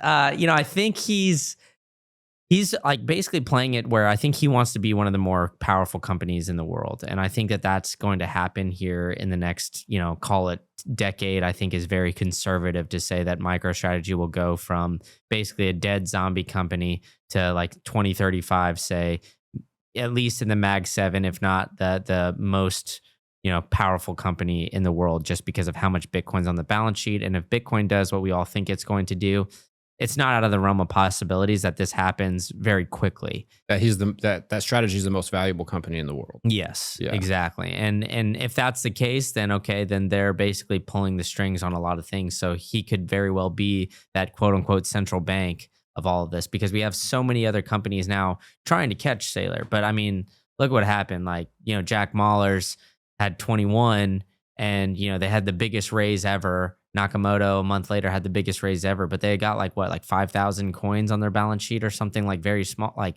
5,000. Saylor and Strategy has 600,000.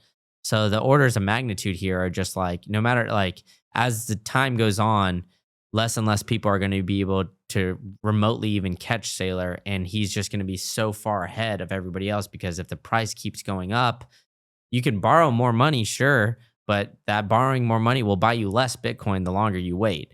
And increase the probability that you blow up through this volatile, ride. Exactly. And it's not bad to draft off of somebody who's absolutely crushing it. Yeah. Like, you don't have to be number one. Yeah. You just want to increase your economic optionality and ability to affect change in the world. I think that's what Mahler's is doing. He's one of my favorites. I love Mahler's, dude. He's a so legend. Good. He's the best. Yeah. Yeah. When I was talking to a friend who's in El Salvador, and he's considering a little bit of leverage against his Bitcoin to buy some land, and he's like, I think if I were to do that, it would be the only time I would do that would be now, and the only company he's comfortable doing that with would be Strike, which in a lot of ways I agree with. Gosh, it's so wild. And like, I find personally, I'm so grateful to be able to witness this transition. Mm-hmm. I get worried at times that it's going to be crazy. Yeah. But like, I don't know. I just have this intuitive feeling that we're going to get to the other side of this and it won't be too bad. But who knows? I don't have a crystal ball. So let's scale up a little bit to the nation states. Okay. So we got the SBR in the United States. El Salvador was the first mover. Bhutan has been mining and stacking. What other nation states are publicly developing a Bitcoin position or strategy?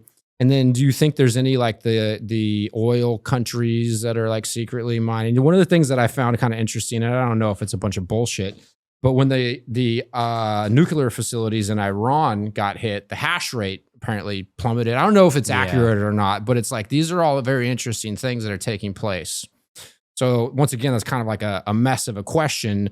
But first off, like, what countries are publicly developing a Bitcoin strategy aside from the United States, Bhutan, and El Salvador? Yeah, publicly, not many. It's very quiet publicly. But they're all, hey, let's talk about it. These kind of aspects. There's always like one kind of black sheep that goes out and says something about it. And then, you don't hear from them again. Like, Prague, the Czech National Bank, said that they were looking at that, and then the EU shut that down. The EU is very anti-Bitcoin, and Christine Lagarde. I mean, oh my God, she's crazy. I mean, like they just, I don't know if you saw this recently, but the EU said that basically they're having a plan to use your unused savings. So for the bail-in, right? Yeah, exactly. So like if you have savings left in your bank account and savings account, I don't know if it's the same regulations as it is in the US, but like say you have a high yield savings account in the US, you could only withdraw like 5 times in a month or something like that. And I imagine EU has probably pretty similar regulations around that. Well, they have those regulations, and then you probably can only withdraw a certain amount. And the EU is going to invest your savings into whatever the hell they want. So I know this is kind of aside from your question, but essentially, like, now EU is essentially saying as the government, we're going to invest your money in what we think is going to be best for EU as a whole, which we've seen their whole money system plummet. So none of the countries in the EU, long story short, are really going publicly. They squashed the Czech Republic's. Yeah. They squashed that right away. Christine Lagarde came out and said, like, yeah, that's full of it. We're not going to do any of that. So, a few Latin American countries have kind of talked about it. Brazil has talked about it.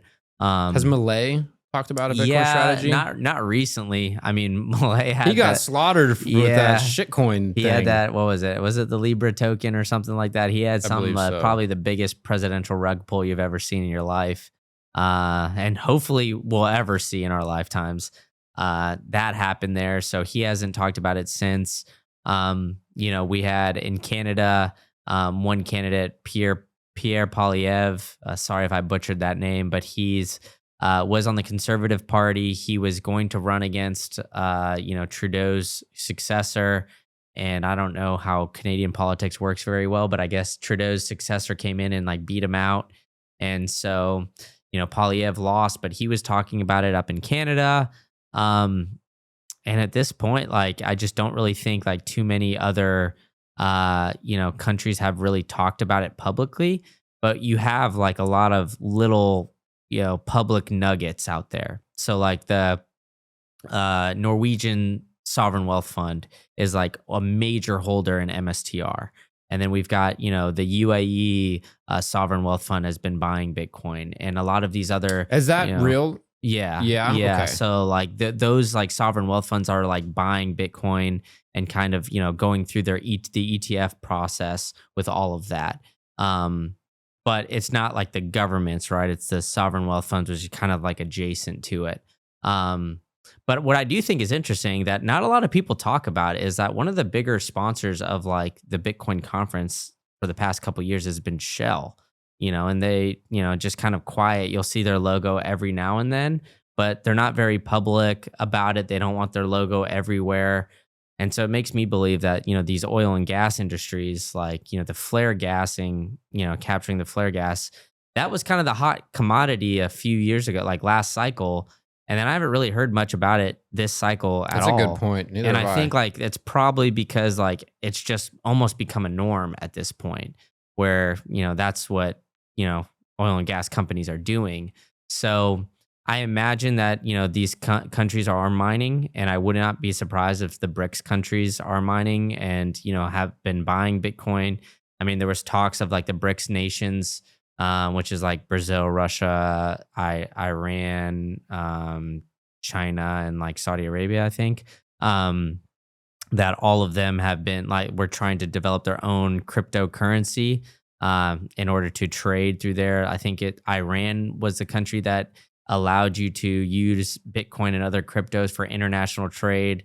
They've allegedly never done that. There was rumors that Russia was using Bitcoin to avoid sanctions. So like there's been all these rumors, and like I said before, I truly believe when there's smoke, there's fire with all of these things. So I don't we saw it with Twitter, with the Twitter files. Like whenever we see these conspiracies pop up, just for some reason, they always seem to come true. The conspiracy theorists are batting 1,000 these days. Yeah. It always seems to come to light. So I would not be surprised if at this point, we see some of these, Middle Eastern countries really start to go all in on Bitcoin. And I think it's interesting the way that you're seeing David Bailey and the Bitcoin conference move, right? Like they have a conference in Hong Kong here next month. Hong Kong is, essentially they call it like two countries, one system with China. They're, very close with there. So is China actually secretly buying Bitcoin? I would not be surprised. Hong Kong just, kind of moved into this Bitcoinized, financial world where they're offering like Bitcoin products to their clients, which is like a proxy for, giving it to Chinese investors, which they didn't have access to before. And then we've also got Bitcoin MENA here. So like Abu Dhabi, the UAE. I mean, there's a ton of Bitcoiners that are staying in, Dubai. So I wouldn't doubt it, that Dubai and the UAE and all of these, countries are putting Bitcoin on the balance sheet. We just don't know. And strictly because of what I was lining out with the US earlier, like what's the advantage of saying, hey, you know what, we're buying Bitcoin, unless you already have a bunch of Bitcoin and you want to pump your bags. The advantage is let me buy and in the shadows here, lurk a little bit, the shadowy super coders, but the shadowy governmental buyers, let me stack as much as possible. And then, eventually we'll announce it. And when we announce it, shit will blow off the top and then we look like geniuses. So nation states can do that, but corporations can't. Like Shell can't be putting Bitcoin on the balance sheet without everyone knowing it, right? Yeah, it's publicly company. traded. They got yeah. reporting requirements, all that. Mm-hmm. So what do you think's happening with all these oil companies? Are they just partnering with Bitcoin miners to monetize the flaring, and they're not stacking? They don't have a Bitcoin balance sheet or treasury strategy. Yeah, they're probably just like selling the heat, selling the extra energy, gas, whatever, to kind of like help mitigate the cost is what I would have to guess. That's what I would think would make the most sense. Like you sell it. I think that I don't want to misinterpret or misquote maybe, but I think like Giga Energy is one of those guys. I know I talked to them at one point in time. They're also Aggies. They went to A&M, so had that connection with them. But I think those guys like told me that maybe that they were like, partnering with some company that essentially just sells them their flare gas and they get it for super cheap and they can convert that into energy and then mine Bitcoin with it. And, it was just going into the atmosphere before. So, hey, if I can make some money on this, why not? Right. So I think that that's kind of what all of these companies are really starting to look at is like, all right, well, we have all this unused energy, why not start to do that? And yeah, I think that's going to be more of a norm. And I wouldn't be surprised, if some governments start to look at that as well. They've got a bunch of renewable energy resources. I mean, Canada was one of the leaders, obviously US.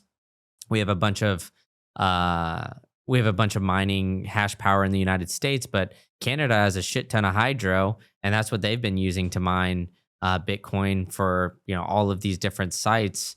And I actually just saw like Dallas, the city of Fort Worth, is going to be the first city that's going to be running miners in their city town hall. Really? Yeah, they're doing, I think it's like 4 or 5, maybe even 6 miners or something like that, but they have it like running, and they're going to have them run for like 6 months as like an experiment. And I saw like right before we got in here that I think it was like Zero Hedge announced it on their Twitter. So if I'm wrong, it's Zero Hedge's fault. That's all I got to say. So what country has the most hash rate? That's the States? Yeah. By a long shot, or is there anybody else that's close? I think it's interesting because I don't know if you remember China banning it not too long ago. I think China's like number 2 still, even though they banned it, but the US is 1. I think the US maybe has like 25-30%. I don't remember the exact numbers. I just remember like kind of briefly I love looking at Rivers reports. They always put out great reports with all this stuff. So that was the last I kind of like looked at it, but I don't dive too heavily into the mining space. It's more just kind of just to see what's going on a little bit. Gotcha. One of my highest health priorities is keeping my brain in top shape. To take care of my brain power, I do many things, such as striving to read, write, exercise, and meditate daily. One of the latest tools in my brain power toolkit is MindLab Pro. MindLab Pro is a nootropic supplement that is scientifically proven to enhance your brain power. When I take MindLab Pro, my mind feels like it has a better grip on the world, my thinking is more lucid, and the articulation of my speech is radically improved. MindLab Pro has been tested in rigorous, double-blind, placebo-controlled human trials and has been proven to enhance brain power for users in every age group. MindLab Pro is an advanced formulation of 11 nootropic ingredients and is backed by research from over 1,400 human trials conducted over the past 32 years. So if you're looking to enhance your brain power, MindLab Pro is an excellent solution. Go to mindlabpro.com/breedlove to start enhancing your brain power today. Again, that's mindlabpro.com/breedlove. If you're listening to this podcast, you probably get it. You get that Bitcoin upends everything that state-sponsored schools teach us about money. For those who get the importance of Bitcoin, it is important that we have a smart way to buy and hold Bitcoin. My friends at Coinbits, the oldest Bitcoin-only exchange in the United States, have pioneered the concept of roundups, which converts your spare change into Bitcoin. Simply connect your credit or debit cards, and your usual purchases are rounded up to the nearest dollar, letting you stack sats on every purchase without even thinking about it. Coinbits also provides a terrific self-custody experience. Connect a hardware wallet for automatic withdrawals into cold storage to minimize your risk and stay sovereign over your Bitcoin.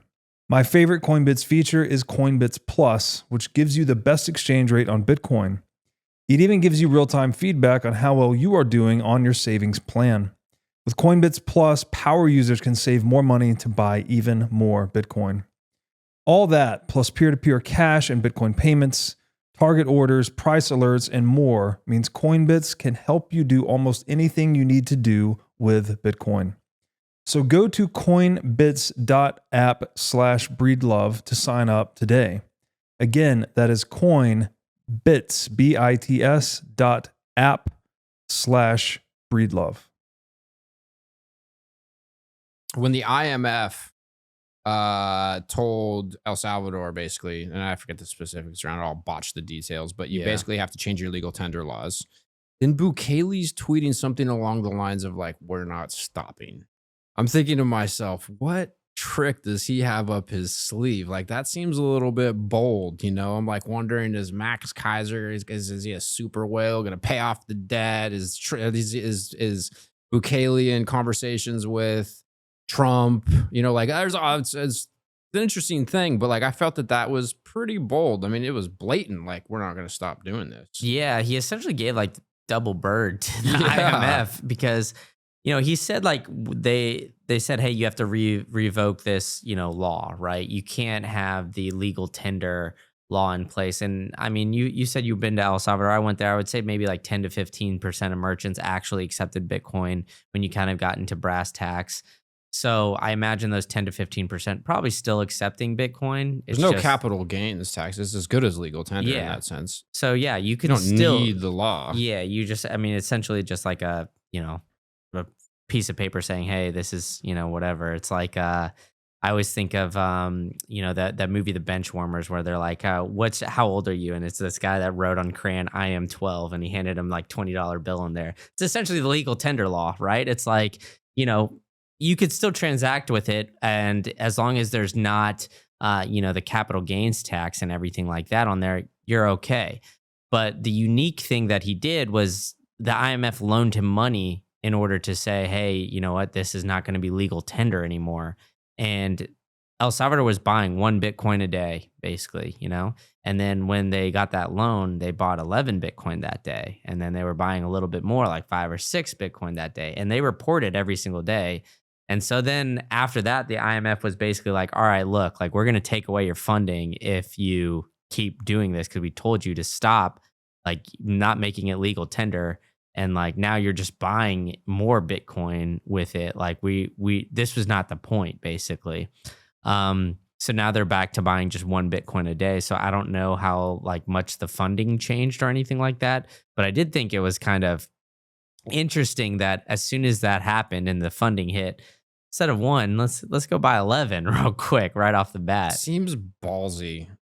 Yeah, and I mean, for such a small country, man, like Bukele does have some big brass balls on him. So, I mean, credit to him though, because he's like, I mean, when Kamala Harris and Joe Biden were in office, and they were talking about El Salvador, I mean, I'm all right. I'm like gonna be 31 in a week, but I don't remember ever even here. I couldn't point out El Salvador on a map to you before, they made Bitcoin legal tender. So like, I'm pretty sure majority of Americans were exactly like that. And now we have, El Salvador working very closely with the United States. Joe Biden and Kamala Harris calling out El Salvador for this, saying that they're a terrible place and all of this and that. And then now, Bukele is working with Trump to like house all these criminals from the U.S. out there. I mean, I know that's super controversial, but still, like they're working extremely close with the U.S. So this relationship that they have, it's not only just through Bitcoin. I think like, Bukele has done one of probably the biggest backflips we've ever seen for our country ever. And so Bitcoin's definitely a part of that. But I think, the way and his mindset of it is just kind of, I guess, in line with the way that Bitcoiners think, if I had to put it out there. Like, like it's the honey badger, honey badger don't give a fuck kind of thing, at a certain point. And that's how Bukele has just kind of handled that. And personally, I don't think we've ever seen a politician act like that globally at all. And so that's why I think that's just so incredible to kind of see that. But at a certain point, he is a politician too. So, there are some things like you're never going to agree with somebody 100% of the way. But I do think that the way like his results, you just can't deny at this point. Yeah. Yeah. And another topic and question I have for you, since you really have a lot to say about all these things. This is a lot of fun. So Tether's issuing stable coins. It's expanding the dollar's reach, giving people in, jurisdictions with inflation issues easier access to the United States dollar. But they're propping up the bond market in some way, right? How is that working exactly? Yeah, they're like the biggest holder of U.S. bonds, like globally, which is kind of interesting because previously it was Japan, and then we saw the Japan carry trade essentially blow up. And so, like in August of last year, the carry trade would essentially be like, all right, you can go buy some, go exchange yen or go exchange some currency for yen and then go exchange it back. And you would get like some sort of marginal spread, essentially, just like a little bit like that. So say like Bitcoin is a perfect example for that, just to kind of think of it in that sense, right? Like, okay, I go buy, I sell my Bitcoin to you, and I bought it on Strike, which has like basically no fee. And then, you go sell it to Coinbase and they, have like a 1% fee or something like that. So that little bit of spread is like that carry trade, essentially what they were making on there. So Japan was selling US bonds for like the first time ever. And then they raised, they had negative interest rates last year in August. They raised it just by a little bit. And like we saw volatility in the market that we've seen basically in 2008 and in COVID, all by Japan raising interest rates by 25 basis points because they were the biggest bondholder the biggest holder of US bonds. Now that's Tether. So Tether has a lot of power here and is very entwined with the US government, which I think is a very unique wrinkle that not a lot of people are really talking about because, well, Tether's like obviously incentivized to, have all these bonds because essentially they want USDT to be 1-to-1 with the dollar. And that's the whole goal. But they're essentially getting entwined with the government to a point where, it's interesting that we're seeing Tether being the biggest bondholder and then them really pushing stable coins here. I don't really know the conspiracy behind all that, but I just think like, there's some dots to be connected here at a certain point where, it's Tether getting intertwined with some very powerful people. And is Tether a publicly traded U.S. corporation? I do not believe so. No, I think that I want to say they're in El Salvador, or like Switzerland or something. That's wild. Yeah, because I know Strike's like now a corporation in El Salvador, and I don't know if Tether moved to El Salvador, but I want to say that Strike's not public, right? Yeah, Strike's not public, and I want to say that Tether is in Switzerland just because like they have that like the big Lugano conference. That's what I want to say, but I'm not 100% sure on that. Wow. Okay. So another one for you, the Lummis bill. Yeah. I've been seeing some stuff on Twitter. I can't regurgitate the specifics, but concerns about the Lummis bill kind of ushering in CBDCs. Mm-hmm. Yeah. So basically what recently happened was they were trying to, it wasn't the Lummis bill, it was the Genius Act. Okay, right. So the Genius Act is like more of like a stable coin type of bill, and they didn't have any anti-CBDC regulation in it. So a lot of the, pro-Bitcoin type of politicians denied it, and they denied it quickly because they said, hey, this has no anti-CBDC things in there, and this is what we want, which is actually pretty encouraging. When you kind of get down to the brass tacks, it's like, all right, all these politicians are really wanting to avoid a CBDC, when in reality, they shut it down. And then I guess Trump has like fast tracked it to get revoted again today, like as we're speaking here right now. So he tweeted out on Truth Social that he talked to 12 of the 13 that said no, and they're now all in on it. And so allegedly, he also talks a big game. But, allegedly that will get passed. And he kind of, posted about this earlier this week that he thinks this is a big, just major crypto week. Crypto makes me cringe a little bit. Dude, but it's a derogatory slur. Yeah, Oh exactly. gosh, dude. Yeah. So, I mean, I think, I do think that there's positives and negatives to this whole administration. The positive is they're taking the handcuffs off, but the negative is they're taking the handcuffs off. So, is regulation going to be good or bad for Bitcoin? I mean, Bitcoin doesn't care, but I think like, a lot of these crypto token shit coins are able to basically run rampant. The value of Bitcoin, though. Exactly.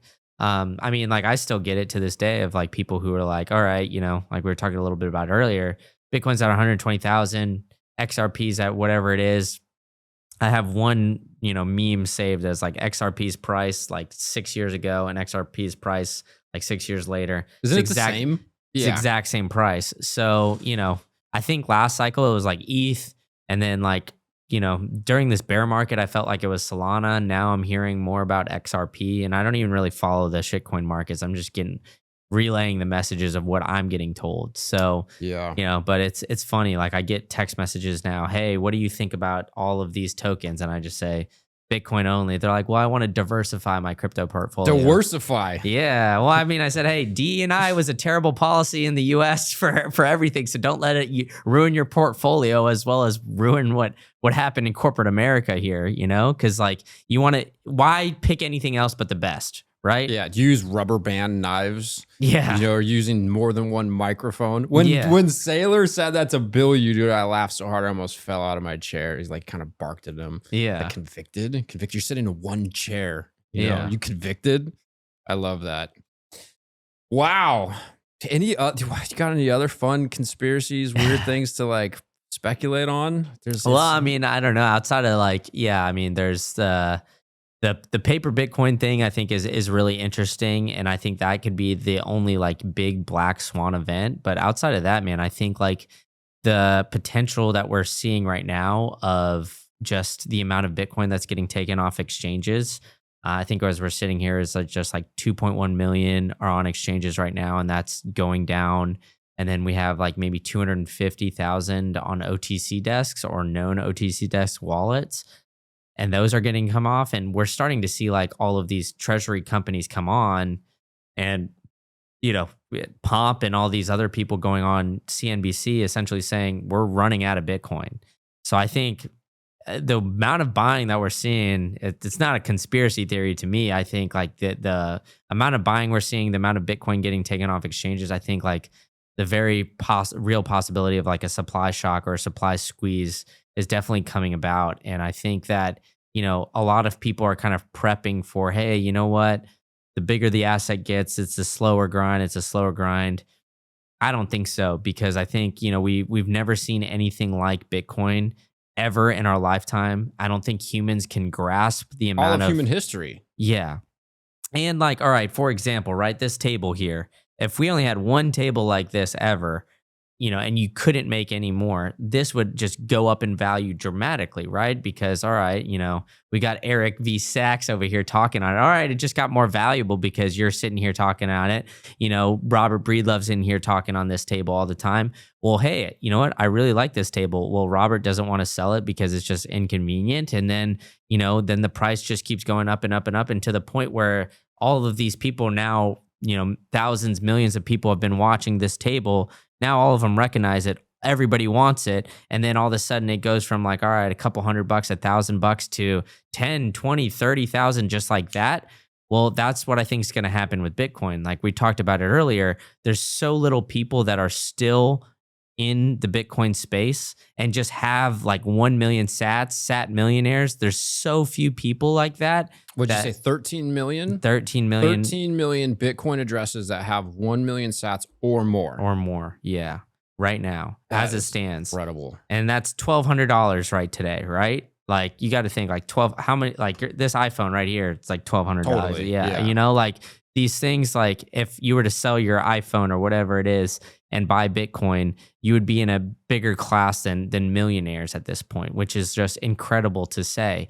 And so I think, you know, once people start to figure out and that FOMO starts to really come in and those OTC desks are running low, and then, you know, the supply on the exchanges is running low, that's when things are really going to start to take off. And I think the narrative right now is like, oh, you know, we're not going to go super high and we're not going to go parabolic. And I truly think that that's what we're going to go. And I think that's where it's going to get very interesting here, because, you know, that's when things start to, you know, the true light, you know, starts to come about when you start to see prices rip and everything like that. So I think when people think Bitcoin gets to $1 million, that, you know, we're going to have hyperinflation and everything's going to be like that. I truly don't believe that. I think we're going to get, you know, Bitcoin ripping and going to a crazy price.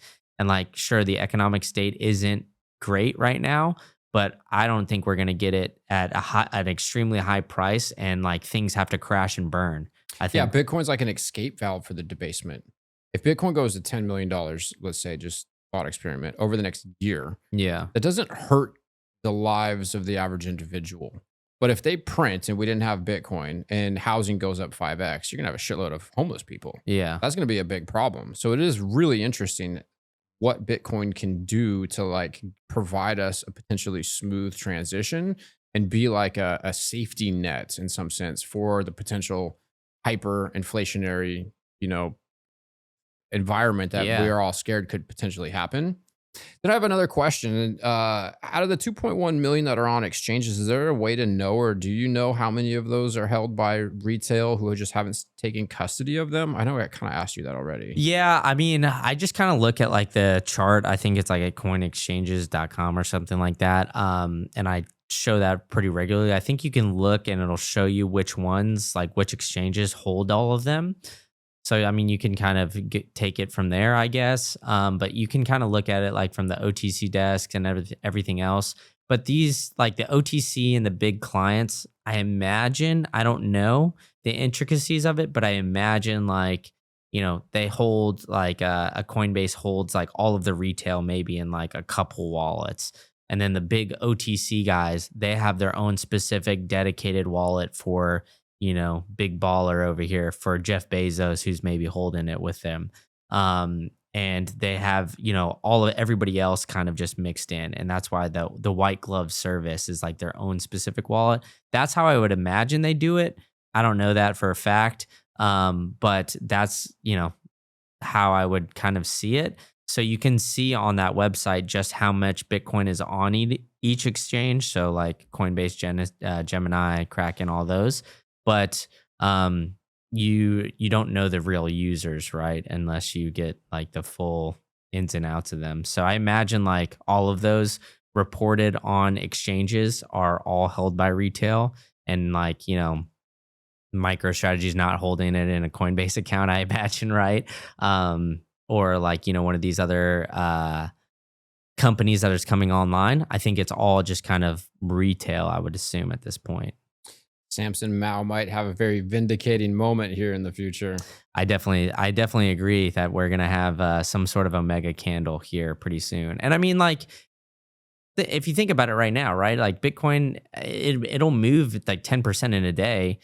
That's like 12 grand right now. That's incredible. Yeah, I mean, like that's a big candle to say the very least. And I wouldn't doubt that we could see that a 10% day. Like that's not out of the realm of possibilities. And is that an omega candle? I don't know. I mean, I think like over 10 grand in a candle is probably, pretty much considered an omega candle at this point. Yeah. Is it possible for BlackRock, as an example, to internally purchase or hold on to the Bitcoin if some of their customers start selling Bitcoin? Because I think too, there's simultaneously both like a monumental incentive for like an orchestrated like crash, a major blow up, because the proverbial overlords, they're grappling with this immovable object, right? Yeah. And the only way, it's like this economic Darwinism. You need to, it's a game theoretic Schelling point, right? You got to adopt this thing or die, as long as if that stands true, as long as it succeeds. Yeah. So there's a large incentive to create a bunch of chaos. But on the flip side, you already have enough vested interest to prevent that from happening, right? And so could BlackRock internally hold on to coins if their customers are selling their ETFs? Yeah, so that's a great question. I mean, you got to think, right? So BlackRock and the ETFs right now are getting approved, like it's in the process to be in kind. So what that means, in kind mean? Yeah. So in kind means I can deposit Bitcoin to my BlackRock ETF, and then when I want to withdraw, I could withdraw Bitcoin. But as it stands right now, it's just, a normal ETF. You put cash in, you get cash out sort of thing, but you get exposure. So theoretically, BlackRock could, buy Bitcoin with whatever cash that these, investors are giving them. And then when they want to, when somebody wants to sell and get the cash out, okay, well now, I have access to all these traditional financial tools, get a loan based off some other assets, and I'll pay it back, and we'll get a loan based on the Bitcoin, and we'll give the cash back to the clients. I don't think that's outside of the realm of possibilities. I mean, with BlackRock, like kind of pulling the strings in the background, they've had to make so many different law changes because of just the way BlackRock has just been swinging it around basically this entire time. So I don't doubt that that's out of the realm of possibilities. And, Larry Fink's, a capitalist maximalist, right? Like he's trying to make as much money as possible. And, I think you got to watch out for him, because why did he all of a sudden do this flip on Bitcoin? It's not because he's just a Bitcoin maxi like the rest of us. Uncle He's Larry, a profit maxi. yeah, exactly, right. He understands. Uncle okay, Larry. Uncle Yes. Larry wants all of his money, right? Like him and Uncle Sam are working hand in hand to try to take all your money and keep it and use it for what they see as best fit, right? So I think that it's not out of the realm of possibilities, and I think Larry Fink has realized all the client demand for Bitcoin has been there. And as you see, with it being the fastest growing ETF in history, and it's not even close. If you're seeing all of this, all the writing on the wall, he knew what his clients wanted. And he knew that, hey, like, you know what? As soon as we want one of these ETFs approved, it's going to happen because we're the big dog. We're the big swinging dick here. We'll make sure that this happens. And, they did that, and you see the success of the ETF. And so he's making a killing off of it. And so what's his benefit now?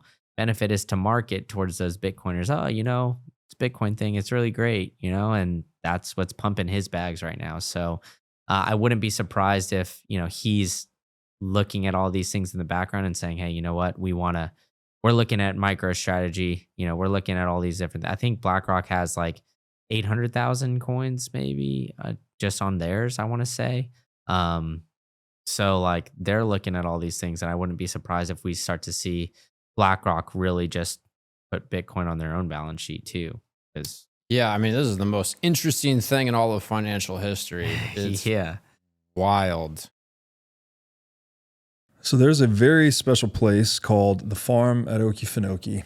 It's a 1,000-acre regenerative farm community about 45 minutes northwest of Jacksonville, Florida. The farm is a completely off-grid community. It has total food, water, and energy independence. Everything on the farm is 100% organic, and it even features wild boar and bear hunting. The farm at Okefenokee is right next to the Okefenokee National Wildlife Refuge, where you can do camping and canoeing tours.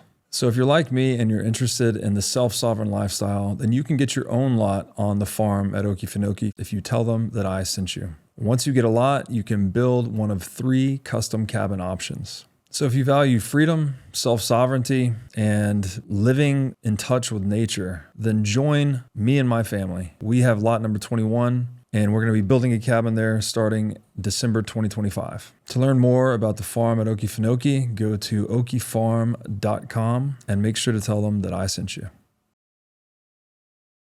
If you're a Bitcoiner, you need the Orange Pill app. It's where you can connect with other sovereign individuals locally and globally. It's great for when you travel, to meet local Bitcoiners, to go to Bitcoin meetups, and to find local merchants that accept sats. No distractions, no noise, just real Bitcoiners. So download the Orange Pill app today and find your local Bitcoin tribe. Okay, I got another one for you. So when do you think the United States government takes a budget neutral whack at getting some Bitcoin here? Because, when that bill came out, or, I remember the day my wife saw it on Instagram. I go onto the whitehouse.gov website or whatever, and I'm looking at it, and it's like, okay, so they're going to take the Bitcoin that they have. They're never going to sell it. And they can, in a budget neutral way, buy more. Mm-hmm. They're going to take all of their digital assets, shitcoins. They can get rid of them, and they're not going to acquire more. So for me, that was real clear. Like they're going to stack some sats, and that's all they're going to stack. At least that's the way I interpreted that. And I was so blown away that it happened. And then now the next question is when do they actually execute on that? Do they revalue the golds? Like that's a whole thing. Because when they do, that's going to cause some fireworks, I would imagine. Yeah, 100%. And it's kind of like what we were saying along those lines, with the Lummis bill, right? If you say you're going to do something, all of these people, countries, everybody who's an adversary to the U.S. can now front run. And so it's interesting. I think we've seen Bo Hines come out and say, well, hey, we can do this and just do it in the background and do it in quiet. Like there's no regulation around us. Like I was going to ask you that. Yeah. So there's no forced regulation. He said it, right? So he's the young kid. Yeah. Yes. And I imagine when I listen to him, I get the chills. I'm like, yeah, holy shit. I know, he's very bright. So, I mean, I wouldn't be surprised if they're doing it already. and just not announcing it. And everybody in the US is just kind of like, I think a lot of Bitcoiners are upset right now because they're like, oh, we were promised an SBR. All we got was basically the confiscated Bitcoin moved into an SBR. So what's the difference? I wouldn't be surprised if the US is just not, not announcing that they're buying. There's definitely a world of possibilities or a realm of possibilities that is actually happening right now as we're talking. We just don't know. Now, who knows if they're doing that or not? I personally think that Trump likes to, kind of be the look at me type of guy. And I would be very shocked if he isn't able or if he isn't announcing that. But I also see that he's, very much a capitalist as well. And he knows, he's a great businessman. He's a great negotiator, all of these things. Like, say what you want about him, but he's, been able to obtain massive amounts of to obtain massive amounts of wealth for a reason. And I think that's kind of the way you're seeing him like kind of publicly shame Jerome Powell right now, where he's calling for 300 basis point cut, like a 3% interest rate cut. Like I think the largest we've ever seen is maybe like one full percentage point, and he's trying to call for 3 right now. And it's isn't that what caused the price to rip recently? Yeah, and it's like then the spending bill. Yeah, the spending bill. So like basically, we cut interest rates. We have the big beautiful bill. It's the biggest, most beautiful bill ever. Coincidentally, gosh, that guy is so silly. Yeah, coincidentally, the triple B is like the Build Back Better that we had 4 years ago. So is that kind of similar along the lines? I don't really know, but we're gonna have massive amounts of government spending and then interest rate cuts. I don't see how we don't go parabolic from here. And even if we don't get both of them, if you look at the way that Bitcoin's price is correlated with government spending. Every time the government spends more, Bitcoin goes up because people look at it as a hedge against that. Every time we cut interest rates and global liquidity goes up, everybody knows the global M2 money supply and the Bitcoin chart. That one's more common that people see on Twitter. I think people don't really talk about looking at the US government spending bill and looking at that correlated to the Bitcoin price, because when you see that thing, it's pretty correlated as well. So I think, no matter which way you spin it, the government spends more money, the big beautiful bill passes, which I think is probably, Trump is really much pushing for that. That passes, Bitcoin's going to go up. If the, Powell stays in until May or whatever and doesn't cut interest rates until May, we're still spending money, and then Bitcoin's price is going to go up. If Powell gets fired, resigns, whatever happens with Powell, or he decides to bend the knee and cut interest rates, those two of those things happen, I think all bets are off here going forward. And I think that's not what, like, a lot of people are looking at this global macro situation and saying, okay, you know what, who's buying? How is the price going to move in all of this? I think it doesn't even matter at this point. I think the global macro situation, if the US is buying, I hope they are, and kind of, stacking in the shadows, because it would greatly benefit them in the future. But either way, I think we're going to start to see, some fireworks here in the next 6 to 12 months, to say the very least. Do you think it's likely that we break the 4-year cycle and that we go green, green, green, green? I think that we'll still have some downturns. Like, I still think we're still in a fiat denominated world, and I don't necessarily equate the 4-year cycles to like the halving, for example, especially now, right? Like 93% of all coins are mined, right? So like, is that 7% really driving the whole entire market of the price? I would argue probably not, because it's just a small percentage and it's going to be smaller and smaller over time. I think it's just strictly the demand pressure just kind of continually increasing. And we don't really see that price rip like the day of the halving, right? We see it, months down the line usually. And so I think the demand increasing with all of this, and the supply just kind of going down. Sure, we're going to start to see that, but I still think we're like, if you look at the business cycle and the way the 4 years things like line up, I think we're still kind of in that realm where, okay, maybe we have like a tough year economically or something like that, and some of these Bitcoin treasury companies go belly up, right? Okay, well, the Bitcoin price falls down a little bit. Maybe there's a Coinbase explosion, something like that. Some city gets nuked. Yeah, I mean, there's still going to be the 4-year cycles. I mean, there's the 4-year presidency cycles here in the US. Like all of these 4-year cycles coincidentally line up. And a lot of people in the Bitcoin space just equate it to the halving and the halving only. I think there's a multitude of factors here that kind of create these 4-year cycles. And it's not just, I mean, if you look at the fiat system too, we have 4-year cycles with everything. So I think until we get to a hyper Bitcoinized world where like basically like all the coins are essentially mined and in circulation, we're still going to have those 4-year cycles. Now, are the swings going to be as dramatic? I don't think they're going to be as dramatic to the downward side because we're having just like those stronger hands come in. You know, like we're having these treasury companies. Saylor, who knows? He could take all 600,000 coins to the grave that he's got right now with MSTR. But, you know, them governments like Senator Cynthia Lummis's bill says they want to buy 1 million coins and they want to hold it for 20 years. That's what she wanted written in law. So these are not like the retail buyers that we had coming in where it's like, okay, we're getting to a certain cost basis, we're going to sell off. That's not the case anymore. These guys are, you know, the diamond hands sort of thing, right? Like these are different players and a lot bigger money. So I think, yes, we're still going to have cycles, but I think to the downside, it's not going to be as dramatic. But I still think we'll probably still see the 40-50% drawdowns, at least in the short term here, for sure. I don't think this is the super cycle, unfortunately. Yeah, I think one of the things I think about from time to time is like real money is here. Like plebs got us here, and now like the real money is here. Yeah, which is pretty interesting.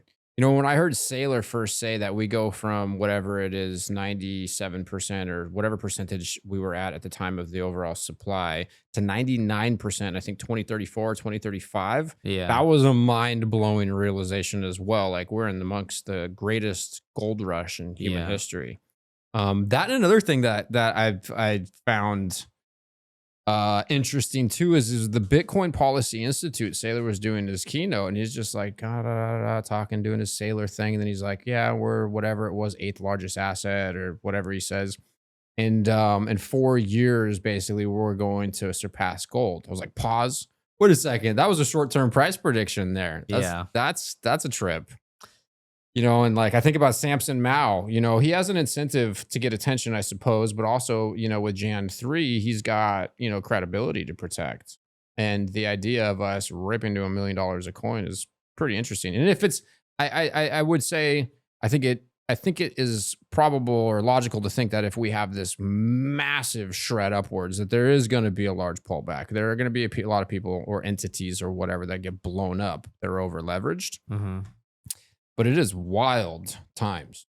Yeah. And I mean, like, you know, what we were talking about earlier, it's like, how can you not see that it's going to like absolutely, I mean, it's just like we said earlier, simple supply and demand, right? The demand we see dramatically increasing. We're seeing real money here. We're seeing treasury companies that have access to money that we've never seen before. Like, you know, if the three of us in this room formed a company, we would have, you know, 10x access to capital than if it was just Brandon Keys, like singularly going to a bank.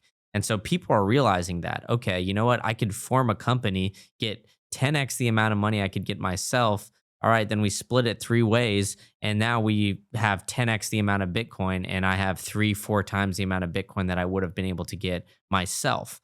And so the playbook's out there. People are using the old system to get into the new system, and they're doing it at a dramatic pace. The amount of treasury companies that are coming online are exponential. We have the United States now coming on and talking about it. And so now our rivals, China, Russia, all of these other countries, all right, now we have to look into this Bitcoin thing because the United States is looking and talking about it.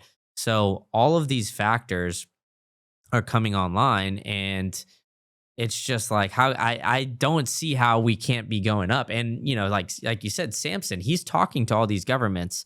And so, you know, I don't think that they're super public about which ones they're talking to. But, you know, I know that, you know, just hearing from offhand that a lot of them are talking about mining to them and, their mining is what they get because they realize, oh, we've got all these renewable energy resources. We could be doing all these things like very easily.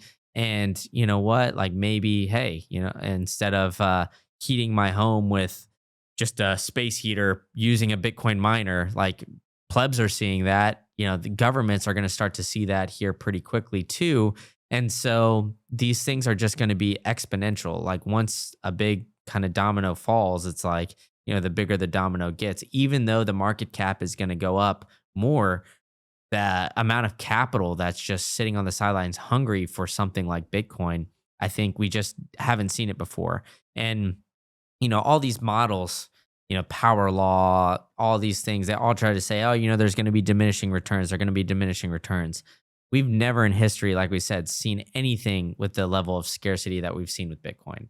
All your models are destroyed. Exactly. Yeah. Right. So you're trying to model use an old system type of model to model a new system that we've never seen in human history before. It just like, how is, the power law equating for BlackRock coming in and having the fastest growing ETF in a year? How is the power law equating for Donald Trump coming in and getting elected and then saying, hey, we want an SBR? And if the United States said today, hey, you know what? We bought 1 million coins. We just did it while nobody was watching. What if the United States came out and announced that tomorrow?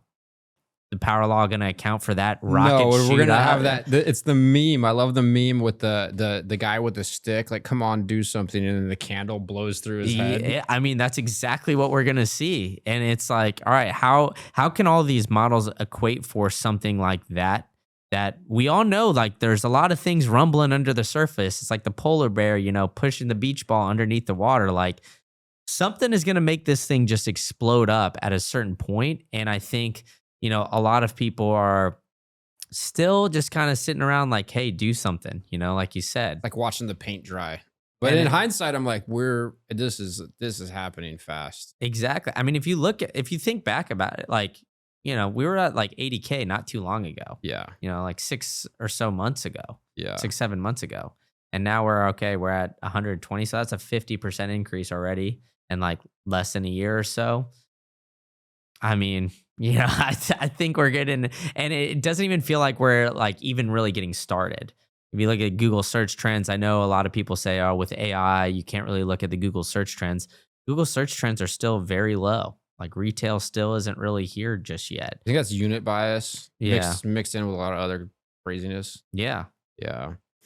Yeah, when I discovered Bitcoin, I didn't articulate it this way, but intuitively, I'm like, wait a second. This is the discovery of scarcity. I watched some 1-hour documentary that was on YouTube at the time that was really good, that broke it down. And then later when Robert hit the scene and he said, I think he said it best. I love this. He goes, money is a call option on any good or service the marketplace can produce. So it's effectively the only thing within the marketplace that has infinite demand. Yeah. So if you compare infinite demand with true scarcity, now you have the apex monetary instrument. And that is just wild. Not to mention the invisible metaphysical element to it. It's like, Saylor says it's matter in cyberspace. Yeah. Hardest substance in the known universe, like thermodynamically sound. I kind of I get this visualization sometimes as like a Prometheus moment, where just these organisms trying to figure out how to go through life and exert energy and store our excess energy in something. We've never had anything that wasn't leaky. It's this like Prometheus aha moment where like, holy moly, now I got this thing that's not leaking energy, and it takes no energy to sustain it and hold it. I'm not fighting it with entropy. Yeah. It's God, it's such a big deal. I think it's the biggest deal in human history. This is like fire. Yeah. I think it's a bigger deal than the wheel, than the printing press. It's exciting. I mean, if you look at like the comparisons of all of those, like how those just elevated society so quickly. Yeah. I mean, I think like the amount that Bitcoin can elevate society just by ingraining itself slowly but surely, like gradually, then suddenly, as Parker Lewis talks about it. And, Michael Saylor obviously talks about it a bunch. I think, all bets are off once it starts to ingrain itself. And like, we're sitting here talking about this, and it's a 16-year-old asset. And the 16-year-old asset is now what, like the 6th, 7th largest asset in the world. Yeah. Like it's 10x lower than gold, and gold's been around for God knows how long. Like, what are we even talking about here? Like, how could you not be extremely bullish with all these things that we're lining out? I mean, it's incredible, like what we're seeing. And I mean, I don't know about you, man, but I'm shocked it's going this quickly. Like, if you told me like 10 years ago when I'm driving my freaking '03 Corolla through College Station, Texas, driving drunk kids home, like, all right, maybe I'll go trade $100 here or there, that this all would be happening in 9-10 years, but I told you you're absolutely lost your mind. Yeah, I'm with you on that. You know what's funny? You know, bringing up gold. We had Lynette Zhang on the show the other day, and you know, I was actually thinking about this morning. I didn't want to get into a debate with her. She's so pro gold, but the thing that comes to mind that she really talked about is like essentially she just doesn't understand it, and she can't promote something that she doesn't understand. And that's where, you know, in a lot of ways, the greater Bitcoin thesis, all of the individual building blocks that make it up are essentially indisputable. Yeah. Any Harvard educated economist would say, yeah, okay, every little piece of that is all there and it makes sense and I can't dispute that. But when you put them all together, it breaks the brain for some people. It's cognitive dissonance.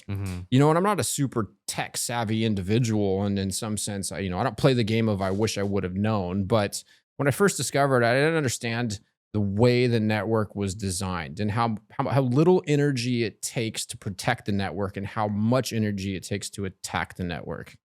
And, you know, like a Booth saying, I don't know if he doesn't say it exactly like this, I'm going to botch it a little bit, but you can't look at the world, the new world through the lens of the old world. Exactly. You can't look at this new system through the lens of the old system. And so for me personally, like I just, you know, gratitude, like I am like peaking with gratitude that I get to witness this or and have this opportunity to watch this transition and to be able to be a part of it. And it's a process. It takes work. It takes, you know, there's risk associated with it. But personally, I took the Bitcoin position on for a multitude of reasons. But one of the biggest reasons why I was willing, I guess you could say, is travel out as far as I did on the risk curve is because I want to put my energy into supporting the world that I want to see in the future. And I do truly believe that this can quite literally change most things, if not everything about our world. One of the things that blows my mind is the incentive to violence because of the physicality of property. Yeah. If you got gold or real estate or whatever it is, and some sociopath doesn't give a fuck, they kill you, they get everything. Yeah. They kill you now. They don't get your shit. Yeah. That is such a big deal. It's like forced cooperation. I think Booth said that. I think it's like forcing cooperation. Yeah. And consensual trade. Like nobody wants to be on the unfair end of trade, right? You know, when the United States government and whatever ways that they do it, it seems that they just print currency. It takes almost no energy to do so, and they're trading so with other nations or jurisdictions for things that require energy to produce. Yeah. And leveling that playing field, like I think, you know, your parents tell you growing up, like life's just not fair. Well, we're all playing the same game now. And to a certain degree, it is fair now. And that's at least the way that I look at it. And just maximum gratitude to get to see this all happen. And like, you know, you got a problem with the way the world is and all, you know, it's all fucked in all the ways that it is. And you could focus on that. You know, it's one of those Jeff Booth things. Like there's no they, it's just us. We're just a bunch of humans trying to figure out how to either not be lied to and stolen from. And maybe you got the sociopaths who do, and they've been winning for all of time if they can get away from their sociopathology or their scumbaggery or whatever it is. And now you have this forcing function that's going to reward the people who produce the most value and reward the honest market participants. I think that's just so beautiful, and I'm so grateful for it. Yeah. I mean, it's just like inflation is theft, and Bitcoin is the one thing that ruins or like absolutely destroys that, right? Like there's no way fixed supply takes the control out of humans and just allows us to think, be creative. I mean, like I was just at Prague, like seeing all these old historic buildings, you know, all the architecture, everything like that, you know, all the creativity. Like you got to think right now, right? You were talking about, hey, I don't want to think. It's just easier for me to just buy Bitcoin, set it and forget it. Well, now what do you get to do, right? You get to come here, pursue your passions, kind of figure out, take some risks, do some other things. Like I think the development that I've seen right now, at least in like the millennial generation, is that, gambling is a huge, prevalence, right? There's DraftKings all over the place. You go to any sports game. Oh, let me throw a little money on it. Let me do this here, right? Like, why are people doing that? I'm gonna throw $10 on a parlay to win $10,000 or whatever it is. The percent chance of that hitting is very, like, way less than 1% chance. But all my buddies do it, every single one. And why do they do that? Oh, the thought of potentially winning all of that. And then they go home and they all tell me about some, penny stock that they've been researching, and that this one's going to be the next boom. And then, hey, this is going to, the shit coining is essentially another version of gambling, in my opinion. And what Bitcoin kind of allows for people is you don't have to go home and be a hedge fund manager or an interest rate arbitrage specialist. You don't have to. Safedin says. Yeah, exactly. Like, I went and I learned about a lot of the ways that, economics works just because I enjoyed it, right? And I wanted to create like a media company around it. So I wanted to understand it. Well, like, the average person doesn't have to do that. If you want to go like enjoy sports or do whatever you want, go pursue some passion, create a company well outside of Bitcoin. I mean, we've seen, Ben Justman do the wine. Like, he was just here. Yeah. Yeah, it was. So, his wine is incredible, right? Yeah. Like, he's pursuing his passion of, making wine, and he's able to do that because of Bitcoin, right? And so I think no matter what your passion is, it lets you be creative. It lets you figure out what you want to do, and in a sense, just be happier. I think, from like a holistic perspective, I think, I've kind of realized just from seeing it firsthand from my friends as I've, lived in Tampa and kind of like grown, myself just personally and professionally. A lot of people just kind of get complacent because they realize like, oh, you know what? I'm going to work super hard. Or, all right, I'm going to work super hard at this job. And all of a sudden, I'm not going to be able to move up because I'm like fixed in this cookie cutter job. Like, I'm going to be in this position for 3 years, then this position, and then this is going to be my pay. This is what I should expect, whatever. Okay, well, this, cookie cutter thing doesn't expect for 50% of the money supply to be printed in a year's time.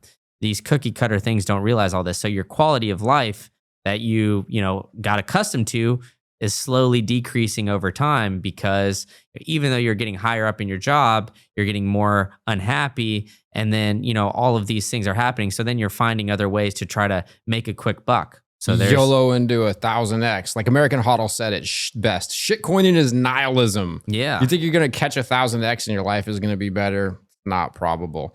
That, and it is really, and you just nailed it. 1.2, I think about a lot. Like people's cost of living on average is increasing at a faster rate than their income is increasing. Mm-hmm. And so it's causing this problem where people's life, what they want in their life is moving further and further away, which is extremely dilutive of like the quality of life. And it's like, as the currency is debased, so is our society and our culture. Yeah. And it's wild. I had something else that I want to say. I slipped my mind, but this has been so much fun. Do you have any final thoughts? No, man, just buy Bitcoin and hodl, man. I think that that'll like improve your quality of life with everything, right? I mean, just kind of like understanding, hey, it's simple supply and demand. We've got the supply decreasing the demand. You'll see it on all the headlines. Don't trust verify. You guys can go look and see all of these people, countries, nation states, billionaires, all of these people talking about it. So get off zero and buy some Bitcoin. Yeah, Bitcoin is going to change the world because the world can't change Bitcoin. Amen. Yeah, and where can people find you? You can find me at Green Candle on YouTube, and then Green Candle IT on socials, and then keys_open_doors for my personal one. I actually got a vlog coming out here pretty soon where I went running with the bulls. So that's another thing Bitcoin lets you do. You can go travel the world and go do some crazy experiences where you don't have to wait till you're old and do the bucket list things. You could do it while you still got a little mobility to you. So yes, I can attest to that. Yeah. And I'll share one more thought. I do remember I was in Prague last year. I was walking around downtown and I'm looking at all of this beautiful old infrastructure. And I'm like, look this is remnants of a time when we had hard money. Mm-hmm. And look at the stuff during the communist era. Like, this is fiat. This is limp money. You got limp money infrastructure and a hard money infrastructure. Exactly. Like, and the idea that we can move that direction again is like really, really something to be excited about. Yeah, and I hope we get there pretty soon because I mean, I think it just helps with everything, and I think allowing people to find their passions will make people more happy. I mean, I know, like, I was sitting in a cubicle this time last year, and I would hate to go back. I would do anything possible to avoid going back to that life, just to kind of keep doing this. So, I think, you can really find your passion through Bitcoin, and I think that's the way to do it. Yeah, and the world in a lot of ways is kind of like going off of a cliff, but Bitcoin's the safety net, just going to catch us and save us. And Amen. That's the way that I think about it. Well, this has been a blast. Thank you for coming here and doing this. And yeah, man, I look forward to chatting with you another time. Yeah, man, of course. Thanks so much for having me. And yeah, let's live it up in Miami a little bit, dude. Out in the 305. I appreciate you guys having me. Yeah, I'm pumped on Miami too. I escaped California. I'm grateful about California. I grew up there, but it's very interesting seeing a place that has less taxes, less regulation, and is thriving in a lot of ways. So it's the land of freedom, it feels like for me. They say it's the new LA, man. That's what they're saying. So yep. Cool, man. Well, thank you again. This has been a lot of fun. Amen. Thanks for watching. If you enjoyed this episode, click here to find more just like it, and here to find our most recent episode. Also, make sure to like this video to help shine light on the corruption of money, and be sure to subscribe to this channel to stay connected.